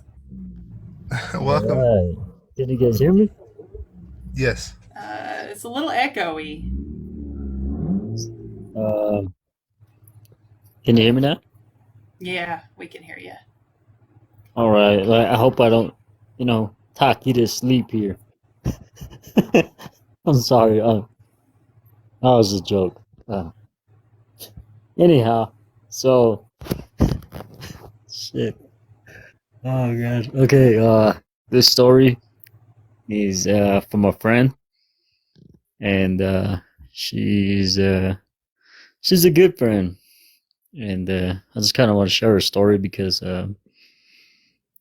she's a pretty cool person, and she believes in the paranormal and aliens, and had a lot of encounters and stuff. And ever since I met her, she always has some good stories. So yeah. Anyhow, so this story begins, in her house, and she would call these creatures. They're like goblins. They're like I would say they're almost like I would say like trolls, or I don't know. They're just kind of like really weird looking things, like minions, like little devilish creature likes. and she has a brother who claims he used to get chased through his house by these creatures, and she's the one that gave those creatures the name kobolds. And kobolds are like bluish green devilish creatures. And anyhow, so her brother used to get chased by these kobolds, and he was caught one time by those creatures, and she would explain that he would get into trouble after that. He's just kind of like, his life just got pretty crappy ever since he got caught by those creatures. Anyhow, so she said that she one night she woke up in the middle of the night. It's around like 2 or after midnight, I would say, like around 2 or 3, and everybody's sleeping really good. And she heard this drum playing outside, and she's just kind of like, she's kind of curious. And she said it was kind of far from her house, but she could still hear it. And she looked out the window, and she seen this fire going, and these little like devilish creatures banging on the drum and just kind of like dancing around the fire and dancing around the drum, and it was just kind of weird looking. She described to me, and she said she was looking at them, and they were just kind of like having fun, and she said they stopped all of a sudden, like they kind of noticed somebody staring at them, and she said she got creeped out, so she ran back to her bed. And she's a little girl at this time, when she was telling me this story. She's an older woman now, but she was much younger then.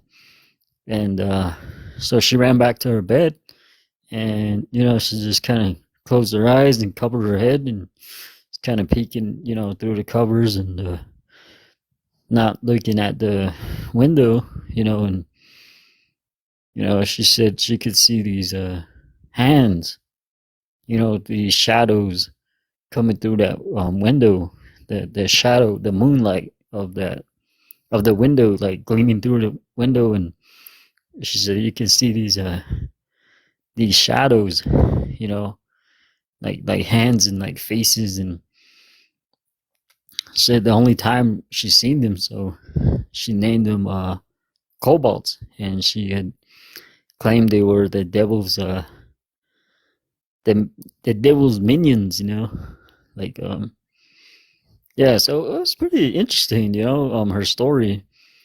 And there's another one that she had told me about, like she was laying in bed, and she was laying in bed, and she was sleeping, and she was woken up by this noise. Her door was open, and she said she's seen this guy standing there, and he had a suit on, and he was really beautiful. Like, this guy was just, he was beautiful. He's just really handsome looking. And she told me, she goes, I knew who that was immediately when I seen him. It was the devil. And she talks about how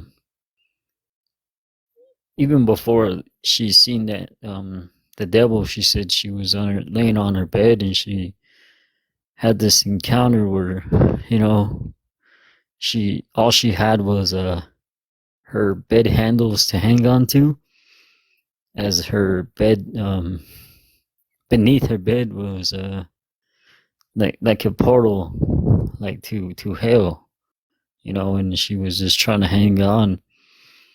And after she had that weird dream or vision, she said she had seen that Satan, real life. No, just she knew what she was seeing, and she said that he lit up a cigar, and as he was standing there, he lit up a cigar, and you can see his face. She was telling me, and even describing what kind of cigar he was smoking, like some kind of cherry cigar, and he started talking to her, and they had a whole conversation, and she said that he left, and she's a really good lady, and she had made up her own prayer, about that whole thing too, and really interesting stuff there. So yeah, and then there was another one too of my friend, my landlady's. She's got a story too. I'm sorry. Jeez, I'm trying to like hurry up here. Um, yeah. So my landlady has a cryptid story where she said she's seen this giant like panther, standing on a house across from her house. She was looking out the window. She just kind of noticed this cryptid thing, and she said she can see it clear.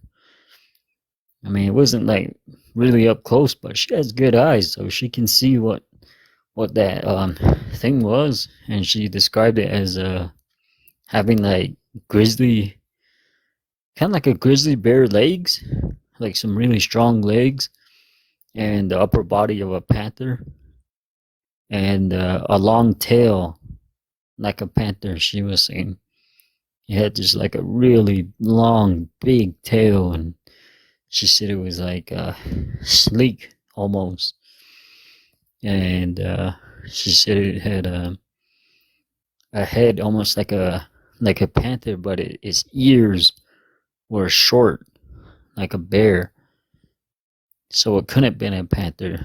And the way she was describing his face, she said his face it wasn't like a cat's face, like it didn't have that round part like a cat, or like it was just really kind of like inward, like almost. She was telling me, like, I'm not even sure how she described it, but she said she couldn't really see its face, but she seen its eyes, and I don't know if they were yellow or red, but she was just describing it, and it was very strange, and just to listen to her describe it, I was like, whoa, that's weird, because that's where we live right now. So anyhow, I never seen anything in this neighborhood myself, so thanks for letting me share.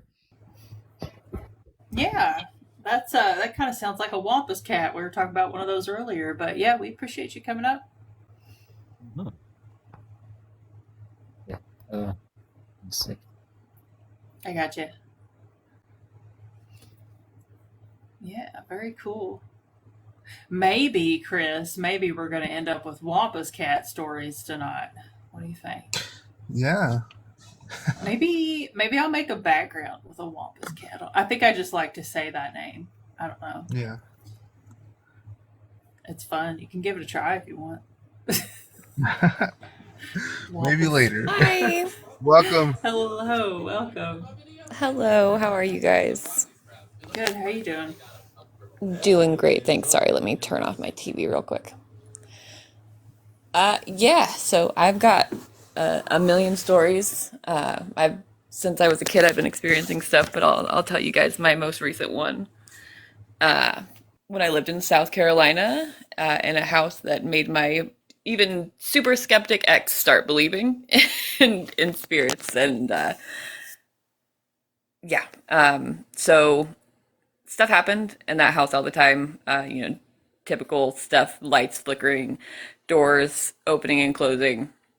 There's a lot of negative energy in that house. I feel like there always kind of had been, because of it was his family home, and because of his parents' relationship and the things that happened there, there was just a lot of negative energy there all the time. But when we started renovations, because we were about to move out, things ramped up to 100. And I think my most terrifying night in that house was right around Christmas time. I had been making Christmas wreaths. That used to be my whole job, and I was downstairs in the living room surrounded by all my craft stuff, and we had this decoration from like the 90s. It was this old Mickey and Minnie Mouse giant snow globe thing that when it was plugged in, it was supposed to blow snow and play Christmas music when you pressed a button, and it wouldn't stop making noise and blowing snow every couple seconds. But it wasn't plugged in. So there's no reason that it should have been doing that. So I got tired of that happening, and I decided to take it out to the garage because it was starting to creep me out. And I still had a lot of work to do, and I was the only person in the house. And when I got back inside from the garage, I was coming around.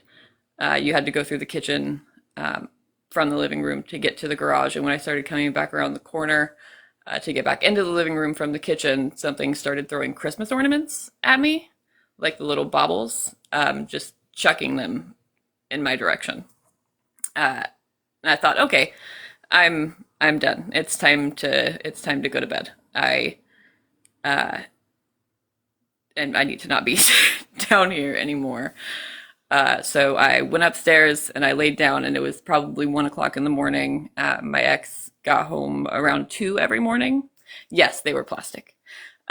So I'm just laying in bed and watching TV on my phone and trying to distract myself because I could still hear things moving downstairs, getting tossed around downstairs.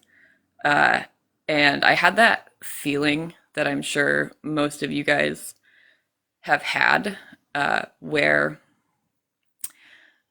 I knew that if I looked at the foot of my bed, I was going to see something that I did not want to see. And I was trying to just stare at the ceiling or stare at my phone and not look. But eventually, curiosity got the better of me, and I looked. And there was so my bed was in an alcove, and around the corner was the closet. So around that corner, there was just a face peeking up at me. So it was like hunched down, where it was just peeking up above my bed and coming around the corner from the closet. And at that same time, my ex was just walking through the door. So I was trying to sprint past this thing just in time for it to grab out from me. I ran so fast out of that house. I told my ex that we were not staying there for the night. I made him take us down the street to the hotel. And I pretty much stayed in that hotel until the house was ready to sell. That was probably the worst and most terrifying night of my entire life. We ended up moving back to Oregon like 2 weeks after that and leaving the rest of the sale of the house up to his dad, because I just could not be there anymore. Even during the day trying to finish the renovations, shit was going haywire. There was a shelf in the garage. One day we were all three in there, me, him, and his dad, and something pushed the big wire shelf over into the middle of the floor. It was, yeah, worst house ever. Wow, yeah, it sounds like it was pretty rough. Oh my god. Yeah, no, I hate the South because I had experiences like that a lot. Most of the houses I lived in when I lived down there were like old Victorian houses. Everything down there feels like it's got some kind of energy in it, but that was just the most negative, menacing presence I've ever felt in my life. Mhm.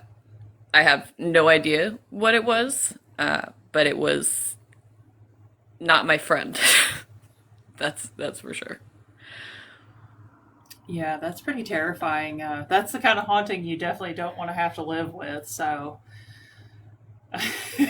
Yeah, yeah, I no. would have left too. I know that when you are moving or doing renovations, things can stir up, and whatever it stirred up was angry. Mm-hmm. Yeah. Anyways, yeah, That sounds like that's it. Well, we appreciate you. Thank you for sharing that with us. That's definitely very spooky. yeah. Thanks. You guys have a good night. You Thanks, too. you too.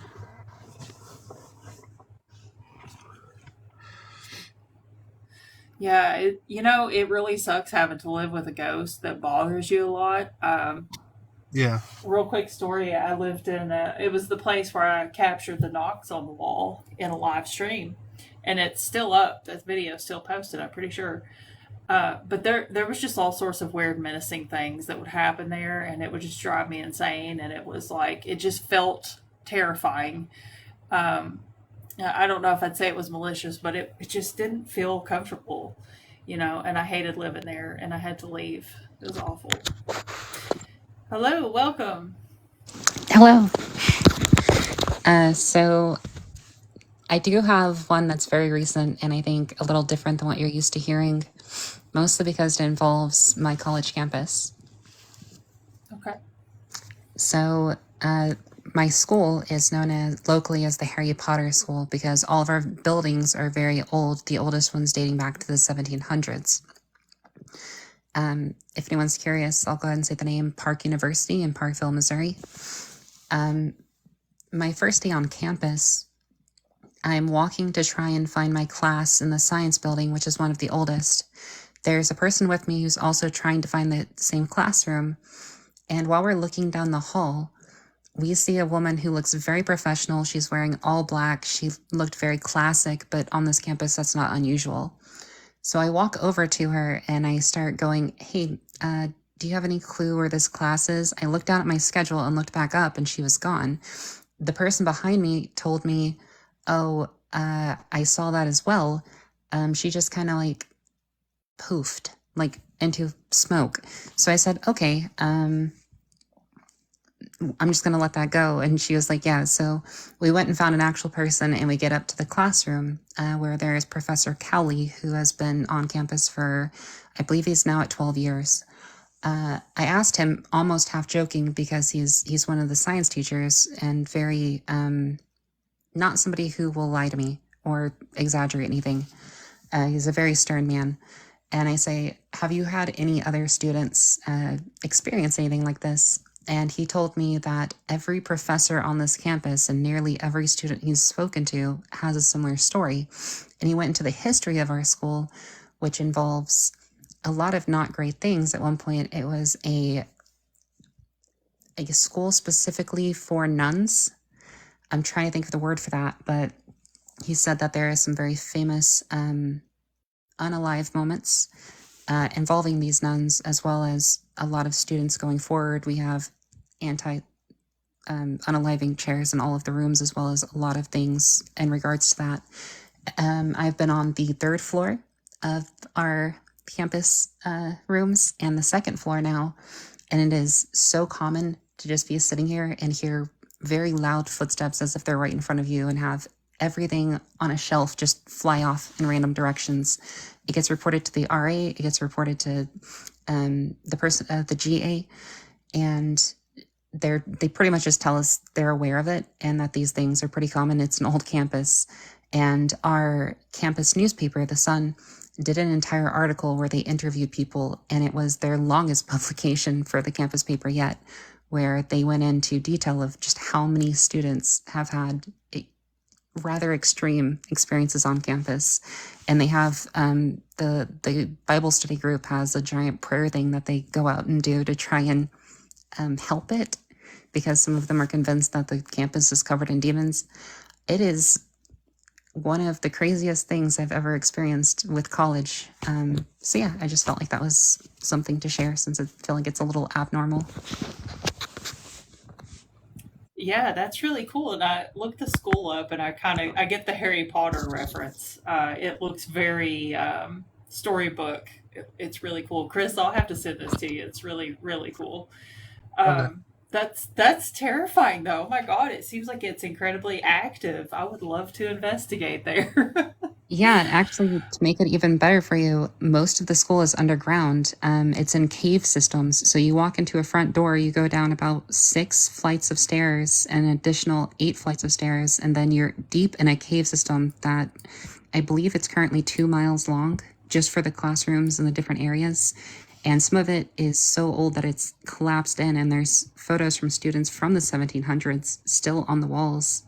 Like, a lot of these photos look hand drawn, hand painted, and they're framed. So everybody is terrified of the underground, which is what we call it. So I think that would be one of the best places to start, because if you're in there, even with all of the lights on, no one feels comfortable. All the professors hate when they get assigned to those areas. Yeah.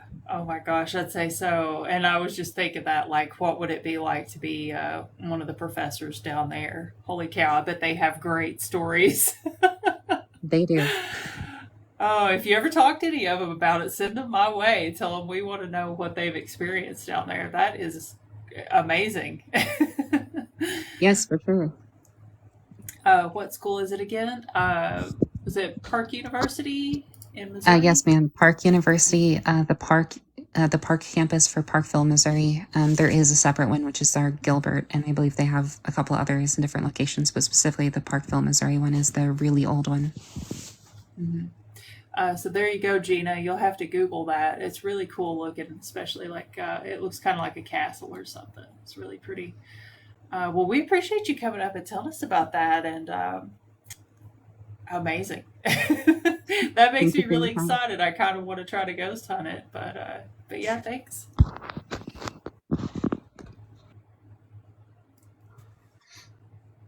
Very cool. Chris, did you see the picture? Yeah, I'm looking at. Yeah, I saw the one that you sent me, and then I googled it. But yeah, it's a really nice looking place. Yeah, that's cool. Very cool. I would love to see the underground part. Wow. Yeah. Let's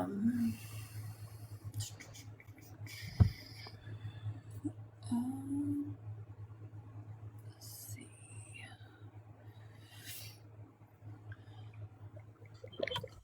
Hello there. Hello. Welcome. You got a spooky story for us? I do, actually. I don't know. Can you guys hear me okay? Mm-hmm. Yes. Okay. So I don't know if this is like your usual stories, but I have a story from when I was younger that has forever stuck with me and something that I always think about. So when I was a little girl, I had to go and stay with one of my mom's friends at her house. And her house was really old. And I remember that they had me sleeping down in the living room. And when you go upstairs, there's 2 bedrooms. It's like a set of stairs. When you get to the top of the stairs, you turn left and there's a bedroom, and you turn right and there's a bedroom, and that's it. So I remember I woke up in the middle of the night scared, and I wanted to go upstairs and crawl in bed with my mom's friend.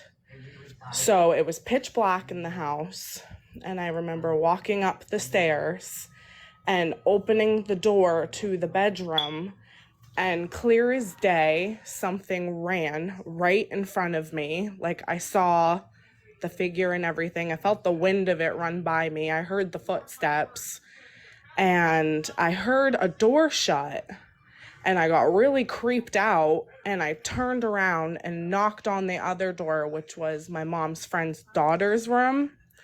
And I was like, wake up, wake up. And she's like, what's going on? What's going on? And I'm like, I don't know. I'm creeped out. I just went in to go climb in bed with Felicia, was her name. I said, and something just like ran in front of the door. And they're like, well, Felicia's not even home. What are you talking about? And I'm like, there is someone in that room. Like, I'm not even lying to you right now. And they thought I was crazy. So they took me into the room, and sure as day, they turned on the light. Nobody was in the room. And he shuts the door, and behind the door, when you shut the door, there was a tiny crawl space door, like down by the floor in the wall. and the latch was undone, and it was one of those old school latches that you hook and then you can unhook it, and it was just swinging. And I'm like, I heard that door slam shut. And they like opened it up and looked inside and showed me there was nothing in there, and they're like, see, there's nobody in here, like you must have been just dreaming and it's all in your head. And I'm like, I'm telling you, I saw something, I heard something, like no thank you. And I remember I wouldn't go downstairs and sleep, and I ended up sleeping in their room that night. And I forever think about it, like to this day, and like can remember it so vividly, and it's creeped me out to this day. Yeah, I know what you mean. I've had an experience similar to that. So yeah, and I still think about mine as well, and it's very strange. So definitely relate to that.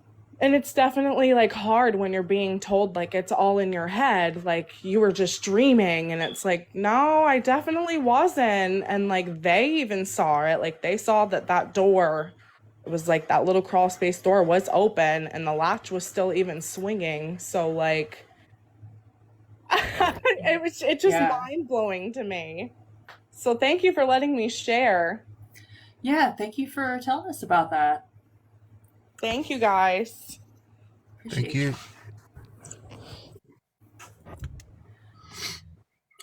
Yeah, gosh, yeah, it really is. It's like you know what you experience, but people around you are like, oh, maybe it was this, maybe it was that. It's like, no, I know what it was. Yeah. I know what I experienced.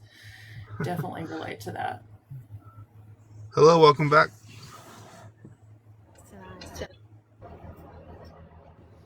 Hello? Can you hear me? Yeah.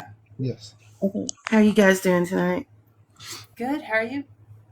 Doing good. Well, I wanted to let you know that I looked up the duendo, like you said. Duende, yeah. Duende, yeah. And it kind of looks like that. I found a picture of one where it did look similar to what I had seen that night, but it wasn't wearing a hat. But it's still kind of creepy. Yeah. But I do have 2 other stories I'd like to tell you. Okay. One was when I was pregnant with my youngest child. I had to go on bed rest, and we only had one TV, and it was in the living room. So my husband put the mattress in the living room, and that's where we were going to sleep. That way I could watch TV and still be on bed rest. And one night I couldn't sleep very well. I don't remember what was going on, but I got up and went to the restroom. And as I was coming out, I opened the door, and there was a man standing there. He was really tall, curly hair with glasses, and it scared me because no one that I knew was there that night. And I slammed the door and I started screaming. And my husband came running in there, and he said, "What's going on? What's going on?" And I said, "There was a man standing at the door." And he said, "Babe, there's no one out here." And I said, "I swear to you, when I opened the door, there was a man standing there." And so he said, "Okay, wait right here." And he goes to our other 2 kids' bedroom, checks on them, goes through the house, and he's like, I swear to you, there's no one here." And I said, "Well, I swear to you, I saw somebody." And he was like, "Okay, all right, well." So we go to bed. The next day, I'm still kind of thinking about the person that I had seen there, and I started dozing off, and my kids were playing in the bedroom, and all of a sudden I feel someone jump on the bed and then jump on the sofa and take off running down the hallway. And I started screaming at them, "Y'all stop doing that. I'm trying to sleep." And my husband comes up the hallway and he's like, "What are you talking about?" And I said, "Tell one of the kids that they need to stop jumping on the bed and the furniture and running down the hallway." And then both my kids come out of the bedroom and they're like, "What?" And I said, something just jumped on the bed and then onto the sofa and ran down the hallway. And everybody's looking at me like, are you okay? And I was like, I swear to you, I felt it and I heard it. And my husband said, well, I was in the bedroom and nothing come down the hallway. And I was like, well, I don't know what's going on, but that's what happened. And I mean, strange things like that would always go on at that house that we lived in. And, we eventually moved and it didn't follow us or anything. So that was a good thing. But yeah, it was really freaky. Yeah, it sounds like it. It's kind of similar. I don't know if you were in here. There was a lady a few minutes ago telling a story. It was kind of similar to that. Yeah, that is spooky. Yeah. And the next story that I have involves my son again. It was Christmas time and we were at my grandmother's house and everybody came to my grandmother's house. So, we were making pallets everywhere. And it just so happened that my husband and I and our daughter made a pallet in the foyer, and there was a bunch of people in the living room. And so my son decided to sleep in the living room and not with us. And my grandma's house was creepy anyway. There was always stuff happening and knocking on windows, people seeing stuff walking around outside. When my grandpa was alive, he would go outside and he would be talking to something and he would be yelling at it to go away and quit coming around. And a couple of times when we were younger at my grandma's house, I'm really not sure what it was, but it kind of looked like a bear and a monkey together, crossed together. So we just called it Monkey Bear. And, we tease each other, you go outside, Monkey Bear's going to get you, or, stuff like that. But we got creeped out about it. But anyway, back to the story. My son was sleeping, and I don't know what woke him up, but he come running and jumped in bed with us, and he's like, Mom, Mom. And I said, what? And he said, something's going to get me. And I said, something's going to get you? And he said, yeah. He said, I woke up because one of those toys was going off. And I said, okay. And he said, when I looked over, that big gorilla was sitting in the hallway. And I said, what big gorilla? And he said, Granny's big gorilla. And she had this big old gorilla that she had gotten. And it was like, I don't know, about the size of a small kid. And I said, well, what did it do? And he said, well, it was in the hallway. He said, and I rolled over, and he said, I heard something again. And when I rolled back over, he said, it was closer to me. And I said, okay. And just because things happened to me when I was younger and older at my grandma's house, I did believe him. And I said, so what happened? He said, well, I rolled back over and pulled the covers over my head.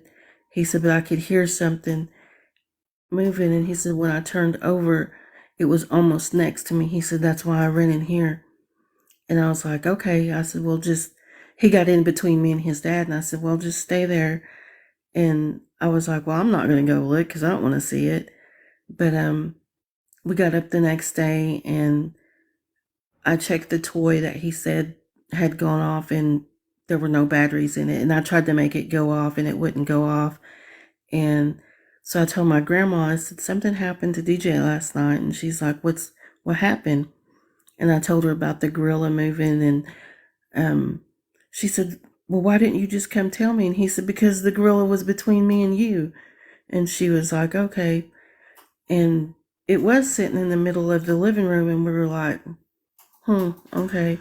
So my grandma gets the gorilla and she takes it and she puts it up in her attic, which you have to go through her laundry room, out a back door, and then up these stairs to the attic. And she stuck it up there way in the back. And she come back in and I don't remember what it was that she had to go look for. I think she was going out to her car, But she said when she went out to the car, the gorilla was sitting at the top of the stairs. And so she told my uncle, and she said, you need to get rid of it. She goes, I don't know what's going on with it, but it done scared that little boy. And she said, and it scared me because it was sitting at the top of the stairs. Well, my uncle went to get it, and he said, it's not at the top of the stairs. And she said, it was just there a minute ago. So he goes up there, and he's looking around. He says, well, it's that. He come back and told her, he said, it was way in the back. He said, behind some boxes. And she goes, I didn't put it behind any boxes. He's like, well, I'll get rid of it. Well, he ended up getting rid of it, but my grandma was like, I don't want anything else like that big in the house. And she's like, next time something happens, just come and get me. And I was talking to my husband, and I said, I feel the same way he does. I said, if it was between me and her, there was no way I was going toward it. But that was a scary moment. Yeah, that's really ominous. Oh my gosh. Thank you Chris, guys were for you letting going? me share. Yeah, absolutely. Come back anytime. Okay, thank you. Thanks. Thank you. I can't see my buttons are in the way, Chris. I thought you were trying to say something. I No. don't know. If you want to jump in, just jump in, because I can't tell when your microphone lights up. I don't know why, but here we are. So I think Cat Mama wanted to say something. Oh, did you? Cat No, Mama? I'm just picking on her. Oh, okay. We've got 130 some people in here. Y'all tap the screen, send some Easter eggs if you're having a good time, appreciating the spooky stories. If you have a spooky story of your own that you want to share, feel free to hop in the box. We do paranormal, extraterrestrial, cryptid, glitch of the matrix, and just otherwise spooky in general. I do have a river monster video that I would like for everybody to go watch, and watch it all the way through. Click the like button on it and share it and save it to your favorites, because you might want to watch it again later. Yeah, let's get Sarah up to 60,000. Let's get us all up to 60,000. Let's get us there, and we'll get lots more people. We've still got about 45 minutes roughly left in the show tonight. So we want to get some good spooky stories in here. Chris, tell us something wild. Hold on real quick. Yeah, if you want to come up and tell us your story, I'm not even going to try to pronounce that name. But don't be shy. Don't be shy. We don't judge here, okay? We don't judge around here, right, Sarah? Right. Unless you try to take me to Wendy's, and then I'm going to be judgy. I'm going to judge your fast food choices and your lifestyle choices, but... Yeah, don't try to hit on Sarah and take her to a fast food restaurant like that other guy from yesterday. We're never going to let that dude live that down, just so you all know. Yeah. The 4 for 4? Yeah. It comes in clutch. It does.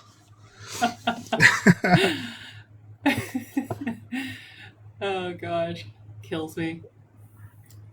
Tell us something, Chris. Make something up if you have to. Well, should I tell him the trucker story? What? Yes, actually, yes, you should. That's a good one. I forgot about that. Well, pretty much my one of my best friends, his dad's a truck driver, and he was telling us a story one time that he was driving somewhere in some small town, and he was driving late at night, and it was like storming that night, and apparently there's this story there in that town about some other trucker back in the day. He had picked up a lady of the night and unalived her and left her body out in the woods.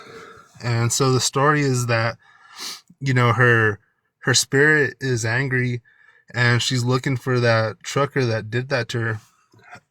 So anyway, my friend's dad is driving through this town, and he said he was just driving, and then it looked like a woman jumped onto his windshield, looked in really quick, and then jumped back out. And when he told us that story, I was like, oh man, that's creepy. she kind of looked like a bug, like half woman, half, I don't know, some kind of creature. She just like jumped onto the windshield, then looked in really quick, and then jumped back off. But I thought that was pretty creepy. Yeah, that is creepy. Yeah. A man to the Burger Julian. King. The bug hit the windshield. Yeah.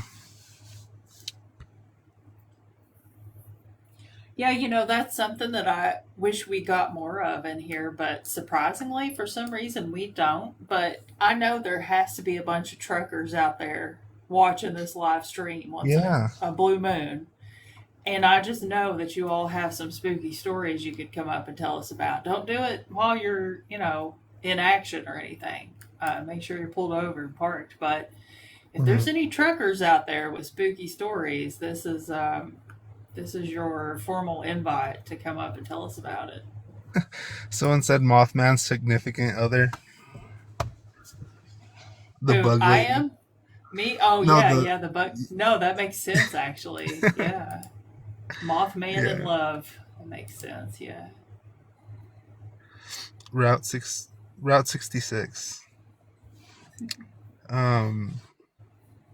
Yeah, I don't know. Do you know much about that, sir? About Route 66? Yeah. I mean, I know all kinds of things about it, but I don't know if any of them are really spooky. Yeah. Oh, we have a guest, though. We sure do. Hello. Hi. Hello, welcome. How are you? Can you hear me? Yeah, Yeah. we can hear you. Okay. 'Cause I know the last time I was on, the headphones didn't work well, so I turned them off. Yeah. I do have a story. Okay. When my grandpa died, they didn't want to tell me when he died, but like, what was it? Hold on. So I was 16 and I was, being stupid and drinking with my friends, and then they had to tell me I had to go to Connecticut to fly out there by myself. And they didn't want to tell me to be all nervous flying by myself, I guess. And I just knew that he passed away because he came to me in a dream and he said goodbye to me. And when I talked to my aunt, and she said, I said to her, I was like, my grandpa died, didn't she? And she's like, how did you know? I was like, I just know, because sometimes I just know things like that. And yeah. And I had a dream about my uncle when he died too. Yeah, I've heard a lot of stories like that where people felt like an intuition of some sort when a I think loved he was one just passes. trying to say goodbye to me in a way where he can, physically, Yeah. Mhm. Yeah, that makes sense. Yeah, I have other stories, but I don't know. I'm not a very good storyteller, so, Well, if you want to share any more, if you want to share them now, if you want to come back up later, feel free, whichever one you want to do. Well, I did live in the town of Sonoma, and it was quite haunted. I don't know if you've heard of Sonoma, California. Mm-hmm. Yeah. And I've seen a lot of things out there, and I don't know how to explain it.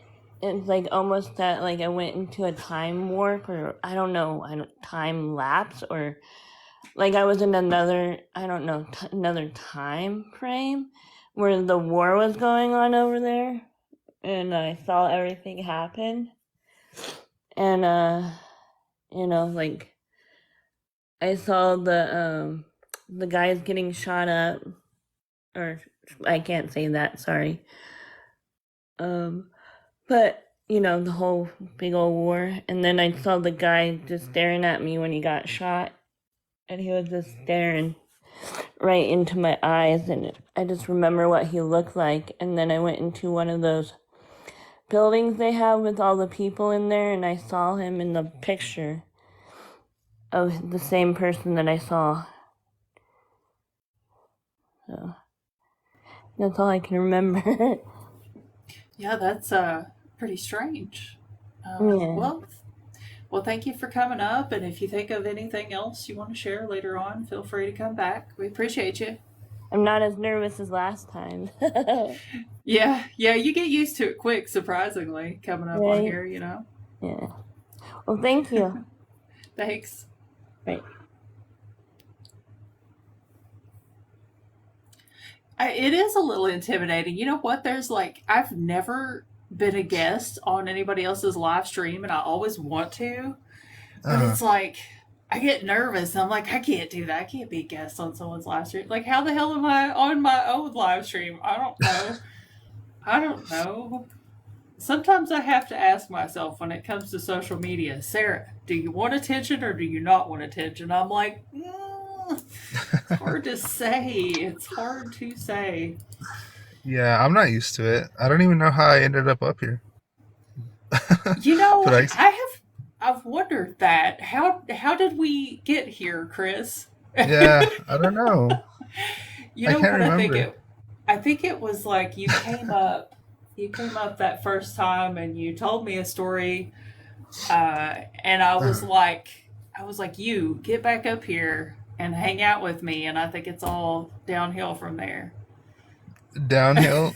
Yeah, it all went downhill from there. Yeah, I was Yeah, wondering if you catch that, but no, I you know don't. what I mean. Yeah, Like it's history from there. Yeah, we'll use yeah. that phrase, but Oh yeah, whatever, Sarah. it's that time of the night where I turn into it's wackadoodle time, guys. It's wackadoodle Uh, time. I kind of hoped we'd get at least one or two trolls on here today. I don't know. Do we really want trolls or do we just want interesting characters? Because I feel like there's a difference. Uh, Uh, I'll take either or. Totally wants me to go on the weird realities thing. I don't know. Um, he said he wants me on there because I'm a skeptic. yeah. Yeah, he just wants me on there so they can all make fun of me. Shortly not. Yeah, surely not. Totally, I'll tell you what, bring me and Chris both on there at the same time, and then you'll have a mess on your hands. Oh God, yeah. We can see how that goes. We'll dominate the show, probably. Yeah, yeah. Hey, where is Cecil? He hasn't been on here for a little while, has he? I don't ever see him in the comments. Yeah. All right, guys, if everybody is awake, Lake Superior Serpent, I will do that. Talk about dreams. Yeah, we don't really ever get into dreams. I don't know. We sometimes people, their dreams kind of tie into their paranormal stories, but yeah, we don't really ever do too many We've heard a dreams. lot of that, right, sir? I'll never forget the guy that was getting thrown around like a rag doll. Every time I think of dream stories on the stream, that's what I Yeah. think of is the guy that was getting thrown around like a rag doll, and he kept saying that. And I was like, wait a second, what's going on here? And he's like, oh, it was all a dream. It's like, what? Yeah. He was Get like out of getting here. he was getting suplexed around the room by Lizard Man. Is what he said. Yeah. Yeah. Yeah, that But was it, a fun experience. But he was winging it, guys. He was making it up as he went.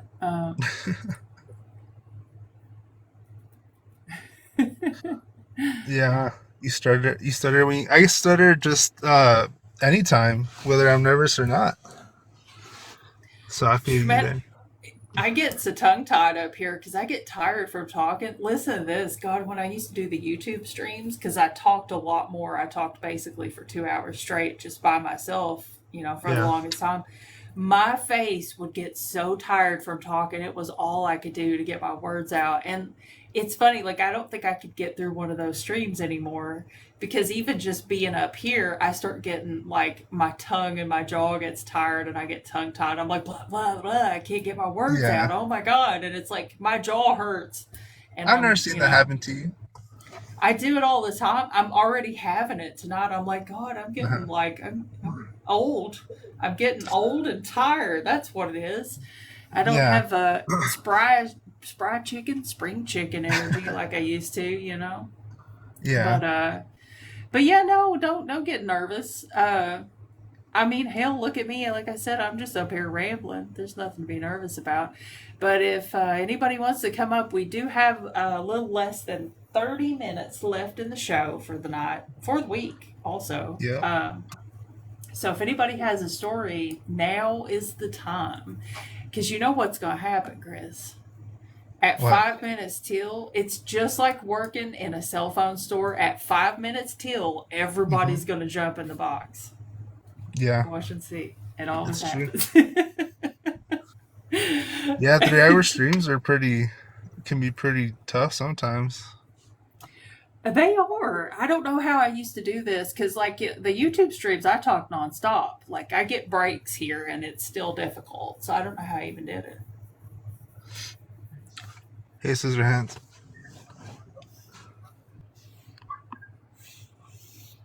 Hello, hello.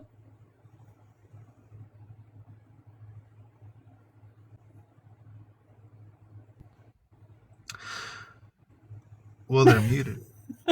What? Yeah, I'm just waiting for them to unmute. I guess it may have been an accidental request. Scissor Hands, if it was accidental, I guess I'm going to go ahead and drop you. If you wanted to be here, if it wasn't an accident, feel free to come back. Oh, wait. Did you mean to come up or no? I don't know. If you wanted to come up, but yeah, I thought maybe it was an accident. We have people sometimes fall asleep on their phone and they come up and we can hear them snoring. So I was trying to cut them so they don't get embarrassed. Yeah, I snore when I'm awake. So if you guys hear that, what? Yeah, there's 160 people in here. So you guys know the rules. If we don't get a story soon, we start blocking 10 people for every minute that passes by. No, we don't. Or will we? Yeah, I don't make the rules. That's right. Cat Mama makes rules. Yeah, Cat Mama makes the rules. She's been real quiet. Cat Mama, do you have anything you want to tell us about? Why don't you tell us about some of your Mandela effects? I think she might be busy. She might be doing something. Yeah, I think she might. No, I'm listening. I've been listening and talking in the chat. To our Mandela effects. Big Rich had asked if I had any stories, and I had told him that I told my stories back a while back. Yeah. I don't know if like anyone wants to hear them again, but I don't even remember them. Tell them again. Sarah, that okay with you? Because I have a couple of them. Absolutely. Go for it. Okay, everyone. So I know we have a lot of new people here, so you probably haven't heard my paranormal stories, but my first experience happened back in the 90s. I was a teenager, and I saw some weird lights above my childhood home the first time it happened.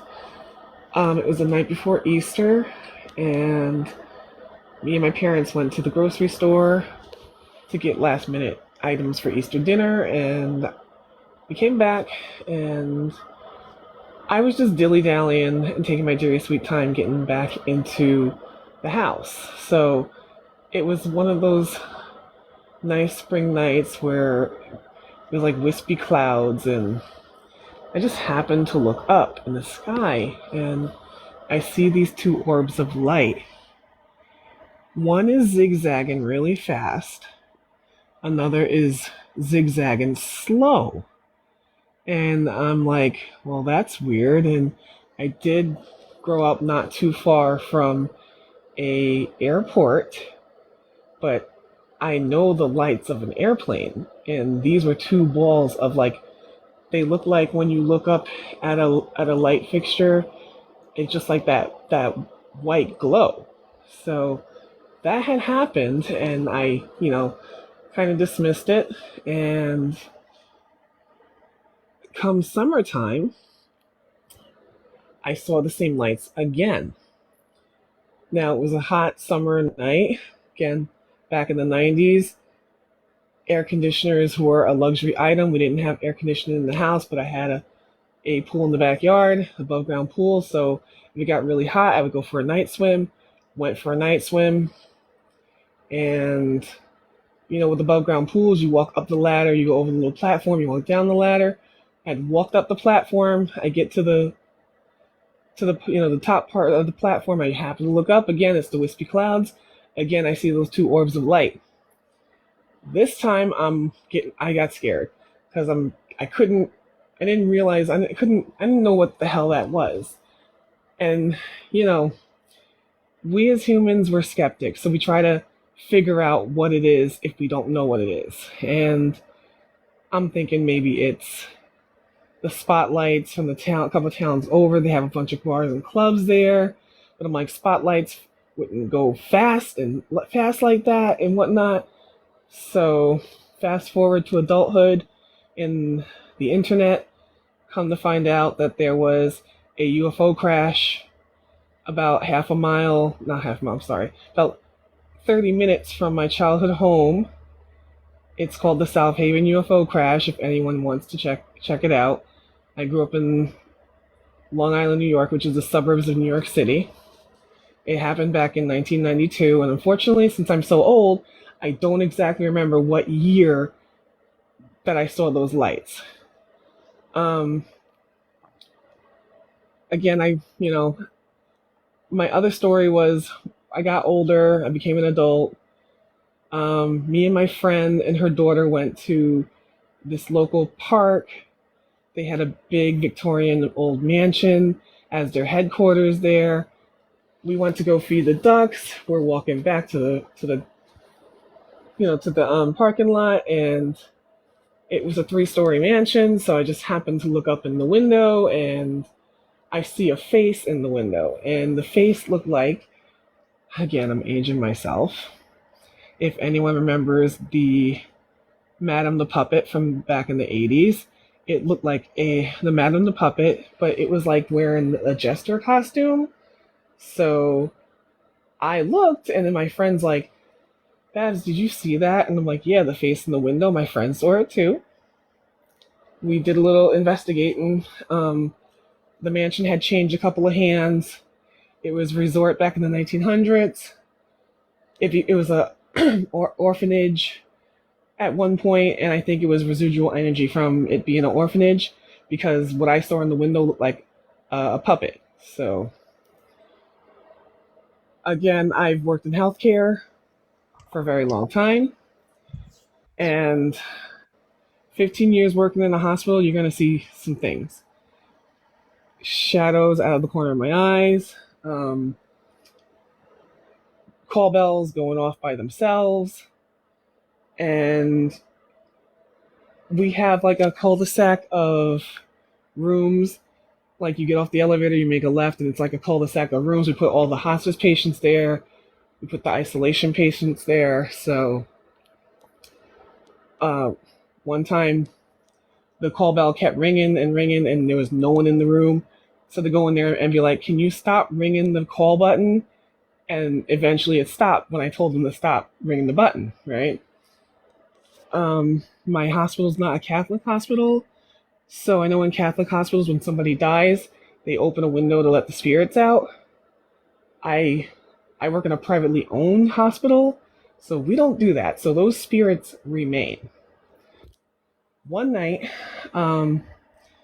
I was in a room, and I had 2 female patients, and I had to go empty the JP drain on one of my patients, and I didn't want to wake them up, so I didn't turn the light on. It's like 3 o'clock in the morning, and that's the hour when you're gonna see things. So I emptied the lady's JP drain. I walk to the bathroom. I go to empty the blood into the toilet to flush it. I come back up. I'm facing the mirror. I see in the mirror behind me an old person with white hair wearing one of our hospital gowns. And you know how old people shuffle when they walk? This person was shuffling into the room. I wasn't scared. It was the first time I've ever seen like a full blown apparition, I guess. And I was just amazed that I actually saw it. The most recent, I was dating a guy back in 2019 pre-COVID, and we had went to the casino. We had gotten really drunk. We take the Uber back to his place. We were gonna sleep it off. When I met him, it was a year.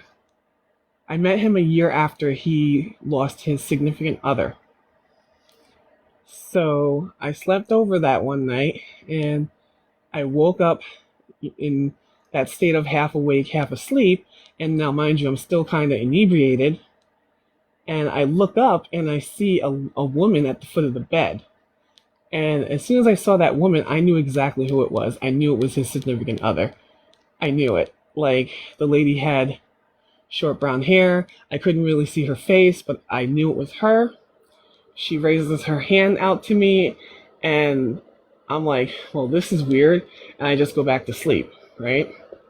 A couple months later after that incident, he shows me a picture of her, and I said to him, I saw her in your bedroom. And he's like, what are you talking about? I said, I saw her in your bedroom. She appeared to me the night we went to the casino. And I basically told him, can you tell her to visit you and not me? So this is what I learned. She died in that bed. Oh, God. She died in that apartment. She died in that bed. I was sleeping on her side. That's so gross, Cat Mama. Oh, goodness. Yeah. So those are my stories, folks. But yes, if you have a significant other that passes away and you're gonna move on to dating, you should at least warn that person like as soon as possible and cleanse your space. All right. That's my story. Or get a new bed. Yes, get a new bed. Are you kidding me? Like, why would you keep the same bed that she passed away in? Ugh. God. Those are creepy stories. I don't remember those, Cat Mama. Oh, you don't? I told them a while. Well, like I told you, it was a while back when I first found out about this live stream. So yeah, so those are my stories, people. Oh man, I had to Google that puppet that you were talking about, and oh man, if I saw that looking through my window, I'd pass away probably. Yes, like Madam the Puppet from the 80s. Gen Yeah. Xers will know who I'm talking about. It looked like Madam the Puppet wearing a jester suit. So, Oh, yeah. Yeah, it's horrifying. I'm gonna unmute myself. If anyone has any stories, come on up. Okay. Yeah, that one, seeing the old person in the mirror, that one. Whew, Yeah, that one's creepy. I'm not afraid of ghosts, but I don't know if I could handle that. I've always had kind of like a little bit of a fear of that, of seeing something behind me in the mirror, like, oof. Yeah. Yeah. And Cat Mama's like, I wasn't scared. Like, I would be horrified. Yeah, I would too. All right, let's bring Rose up. Hello, Rose. Hello, hello. Hello, can you hear me? Yeah. Yes. Okay, so I do have a few stories. My first story would have to be when I was like 5 years old, and I had a teddy bear. It was my favorite teddy bear. I loved stuffed animals as a kid, and one night, well, the house was already super creepy, But one night when I had sleeping, and I always hugged my teddy bear at the edge of the bed, and it had fallen, and it woke me up. So when I went to reach and grab it, it completely slid underneath my bed, hit all the way to the wall, scared the crap out of me. And I just was so freaked out. I had like kind of passed out. A little bit scared me so much.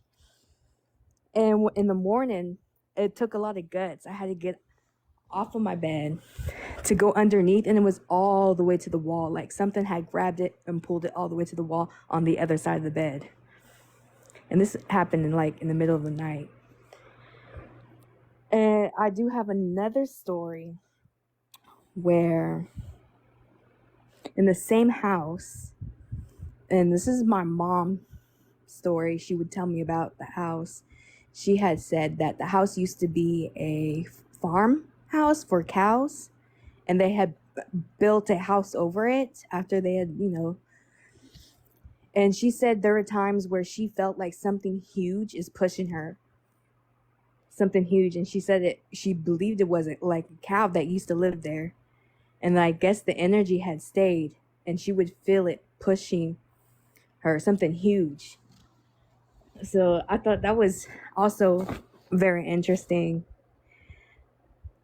There was also another time where I was younger, very, very young, and my mom, I had little marbles, and my mom told me not to put the marbles in my nose, and I did it anyways, and ended up getting a nosebleed.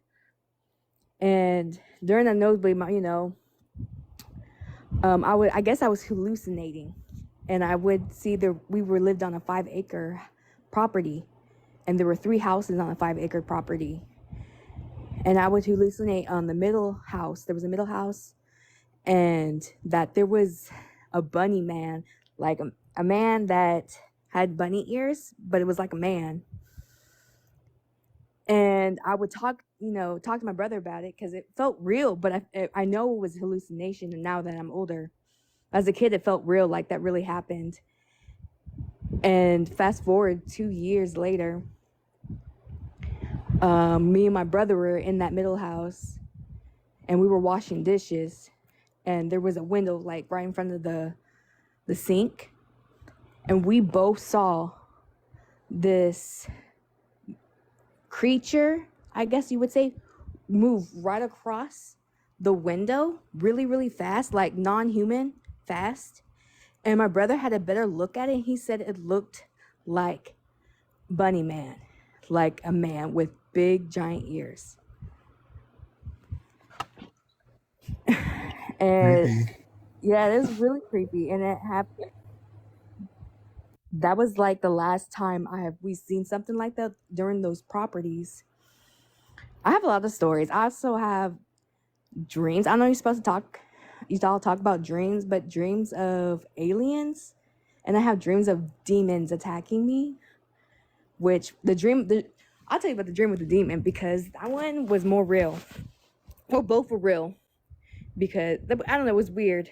With the alien one, it was weird, but the dream with the demon, I had the dream recently. This happened last year. It started off as a regular dream, and I was with 2 of my friends, and we were gonna watch a movie in the dream, and we had popcorn, and we went and laid on the bed, eat popcorn and watch a movie, and then everything in that dream completely paused, and the whole room became dark. Like the TV paused, my friends were paused, they didn't move. And I got up, and I was looking around because it was weird. And in the corner, I seen 2 giraffes. So I walk up to the 2 giraffe heads, and I'm just looking at him. And then the loud voice spoke to me, and it's like really loud, like it shook the whole entire room. And I look around and see nobody, and I said, come out. Who are you? Come out.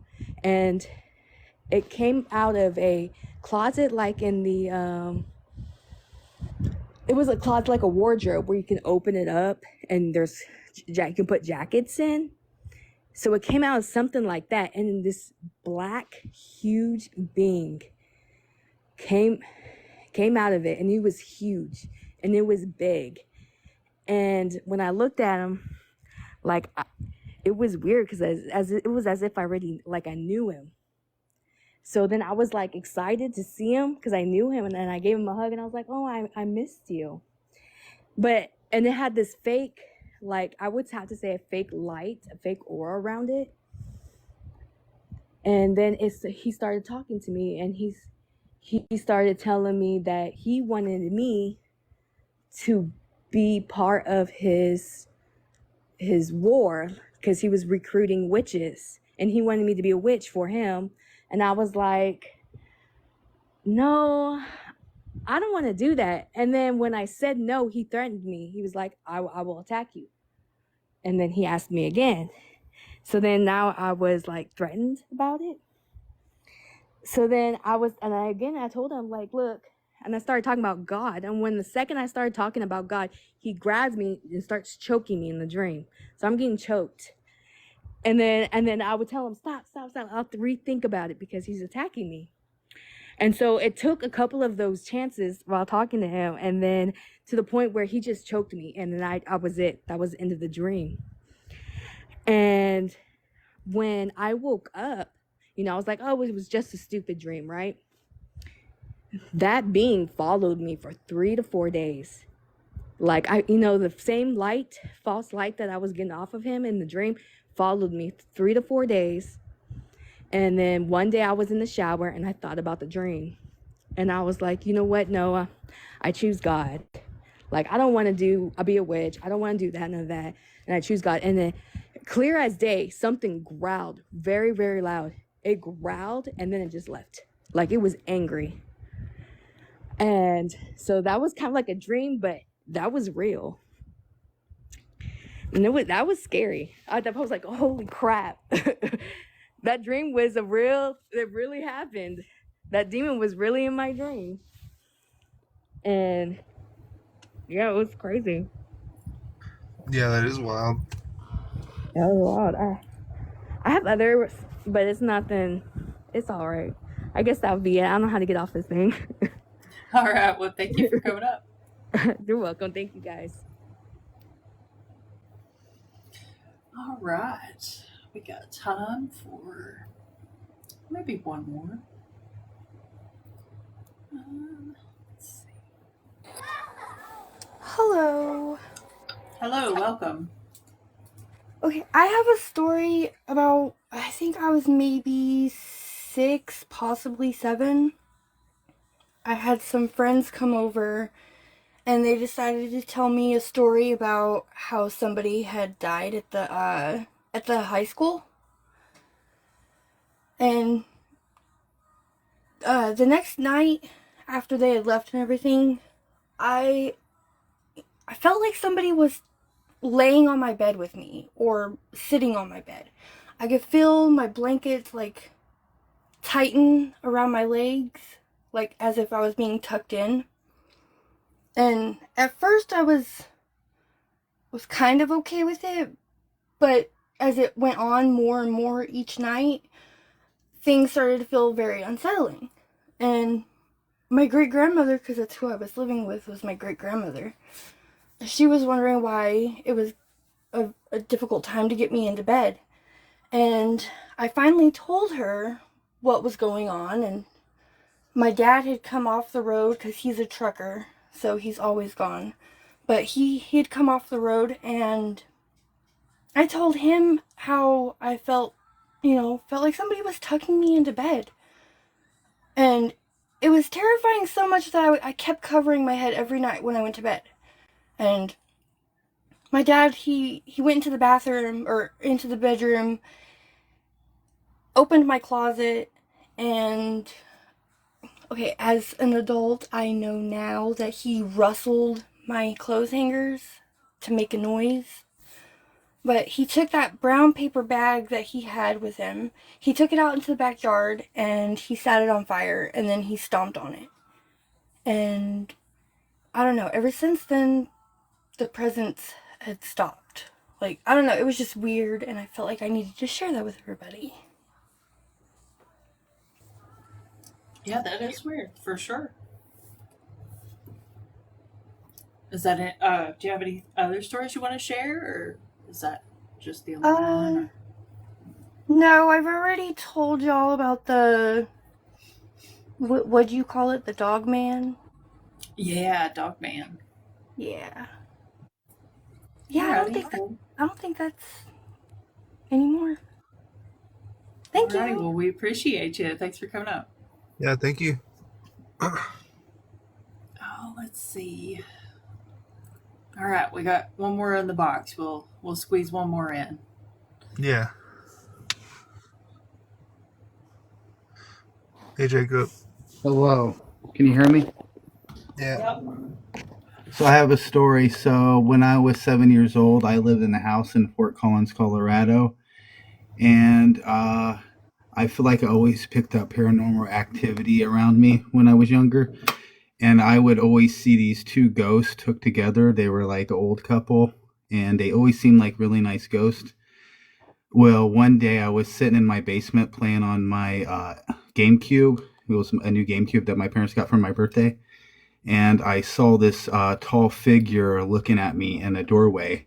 And may I remind you, I would always wake up in the middle of the night with my finger in a socket of the plug-in. I don't know why I always woke up like that, like something was trying to do something to me.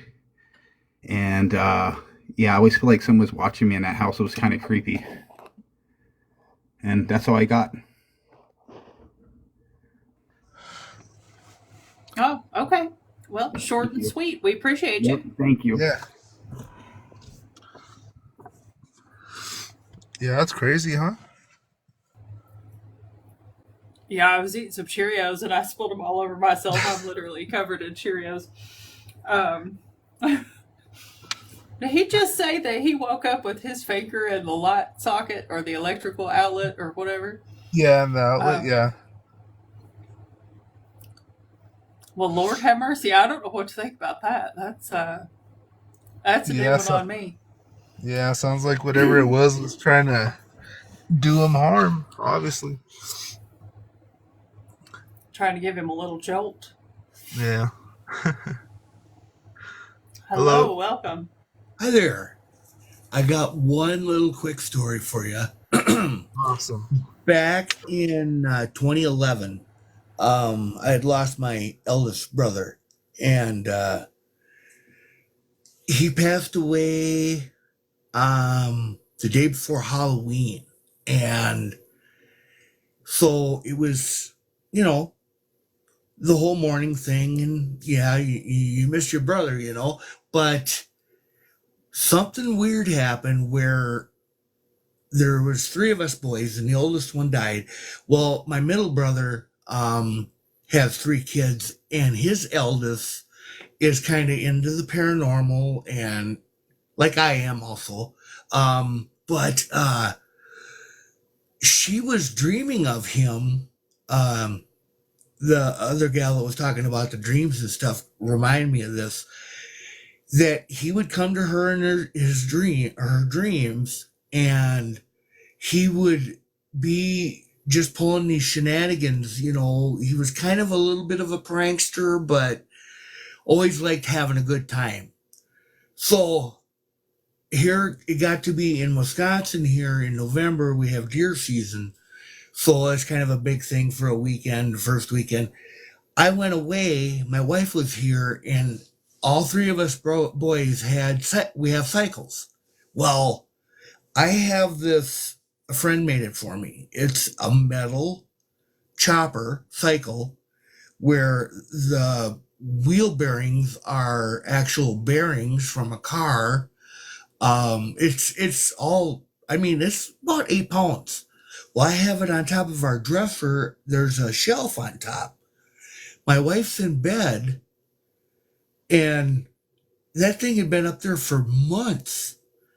And that night, she thought she heard something, and all of a sudden, that cycle rolled off the top of our dresser shelf and landed it bounced off the one chair and into the garbage can. And my wife called me that night up at camp and said, your brother Steve is here and he's pulling his shenanigans. So that was my little story. It was just, I believe in the paranormal and what happens and all these things that are going on. I just saw a deal with Twin Paranormal where they were in the Devil's Dollhouse. Have you guys heard of that? I have not. Is that a what is that? It's supposed to be. It was it's a building. I'm trying to think where they were. I don't know if they're out in Pennsylvania or out on the East Coast, but this lady was looking through the papers one day. She saw this place for sale. She called the owner. The owner said, "No, I didn't post it. Somebody else posted it. It's not for sale." Anyhow, this new lady got the place, and something was telling her to put all these dolls in the house. There's dolls downstairs. There's dolls upstairs. They just posted a deal Sunday night, last night. It's about an hour show. But that's the weirdest, not weirdest, I should say, but the most activity video that I have seen in a long time. And it's demonic. Things start going off in the house when there's nothing there. The one thing was like a toy doll thing. It started going off in the on-off switch, and he picked it up, tried to shut it off. It wouldn't shut off. It was, I mean, you got to check that out. So, but yeah, the gal that owns the place just keeps filling it up with dolls and doesn't know why. Well, that's really strange and interesting. Yeah. So, and that was on the Twins Paranormal on YouTube or TikTok. YouTube, I think it is. Yeah. But I love your guys' page here, and I know gonna get going here, but maybe we'll talk again sometime. Alrighty, well, thank you for coming up. We appreciate you. No problem. Have a good night.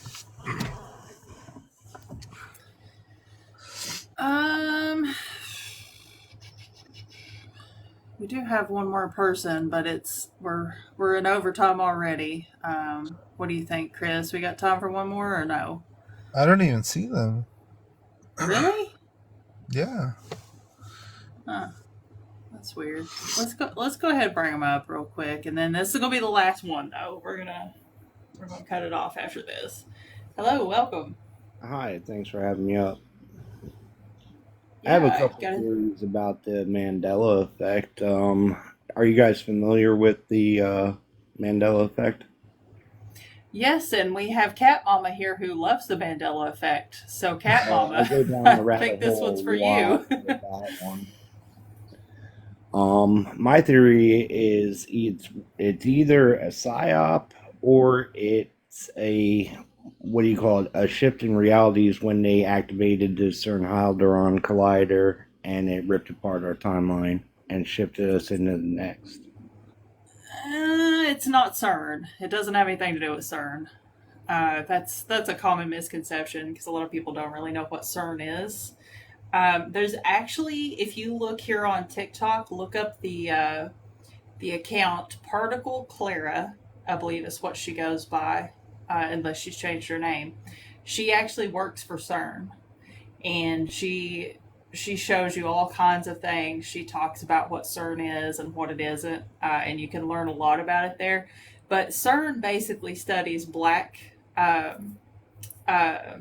they're trying to find matter, dark matter, basically. is what they're basically trying to do. I know what CERN's all about. Yeah. I definitely, it's a study of dark when matter. I go down the rabbit hole, I go down with both feet. I do all the digging and research.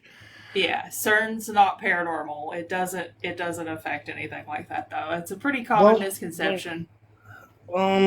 When you're dealing with the God particle, or say two of them collide and they could create a black hole, unwillingly or unknowingly, there's a lot of things that particle physics, how matter can just come out of nowhere. If you go into particle. So not really. And I have to say Well, the whole thing with nowhere the is God particle, actually. hang on just a second. The whole thing with the God particle, a lot of people don't know this, but that is kind of a misnomer. The God particle was the name of a book. And you know how books and movies and media in general has to have like kind of a catchy, attention grabbing title or a marketing gimmick. They really did CERN kind of a disservice with that book title, Well, although I yeah. suspect they didn't know that it was going to get out of hand like it has. Because now everybody's like, "Ooh, that's a spooky name. What does it mean?" It's Well, a book yeah. title. I see them It's publicize not it that relevant way, really but to anything involving CERN nowadays. Um, well, they are but activating CERN during the eclipse. They're also shooting 3 rockets at the moon. NASA is during the eclipse. I don't know if you're aware of that. I have heard people say that they're activating CERN. They've been running CERN. It's been running.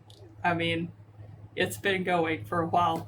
So, Well, and then there's smaller versions of CERN. I don't know how many of them are still operational. But there have been smaller versions of it, but it's not the boogeyman that a lot of people think it is. And I really love the technology of CERN. I think it's super fascinating, and I wish more people had a little bit better of a grasp of it, because it's really going to propel us into the future with technology and well, it's understanding also helping things. with quantum physics, but it's still there's so many questions about quantum physics that's another rabbit hole I went down, and quantum physics is freaking amazing.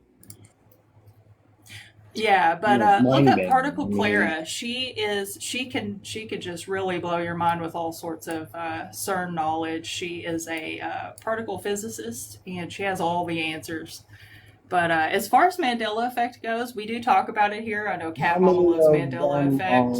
have you experienced? Mine, I would say the Bernstein Bears. Shaq was not Shazam. It was what's his name? Uh, I can't remember his fucking name now. Excuse my language.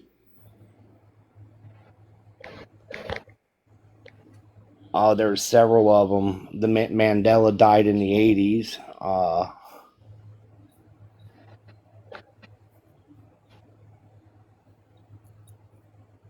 Yeah, Sinbad. That's it. I was. And how do you the Monopoly guy? What do you see when you see his face? The cornucopia on the Fruit of the Loom. Luke, I am your father. Yes, absolutely. Chris says John Cena. That's the answer we're going to go with, actually. Well, we appreciate you coming up here. We are in overtime. We usually cut it off at 2. Um, Oh, but okay. thank you for coming up. We I'll come appreciate up you. another night. Thanks. Yeah, have a good night. Thanks. All right, guys, we're going to call it for the night. I think we had a couple people pop in and out. We will be back next week. We're here every Sunday and Monday nights, 11 p.m. Eastern. If you haven't, go ahead and follow me. Turn on post notifications so that you know when I go live. Go watch the River Monster movie video that I made. It needs lots of attention because TikTok apparently is wanting me to pay to promote it, but I'm not going to. So you guys go click like on it, share it a little bit. Follow Chris. Chris does cool stuff. Chris, tell him what you do. I sell apple seeds door to door. He does. Yes. That's exactly Yes. what Chris does. Yeah. So if you're in need of an apple seed or two, Chris is your man. We got.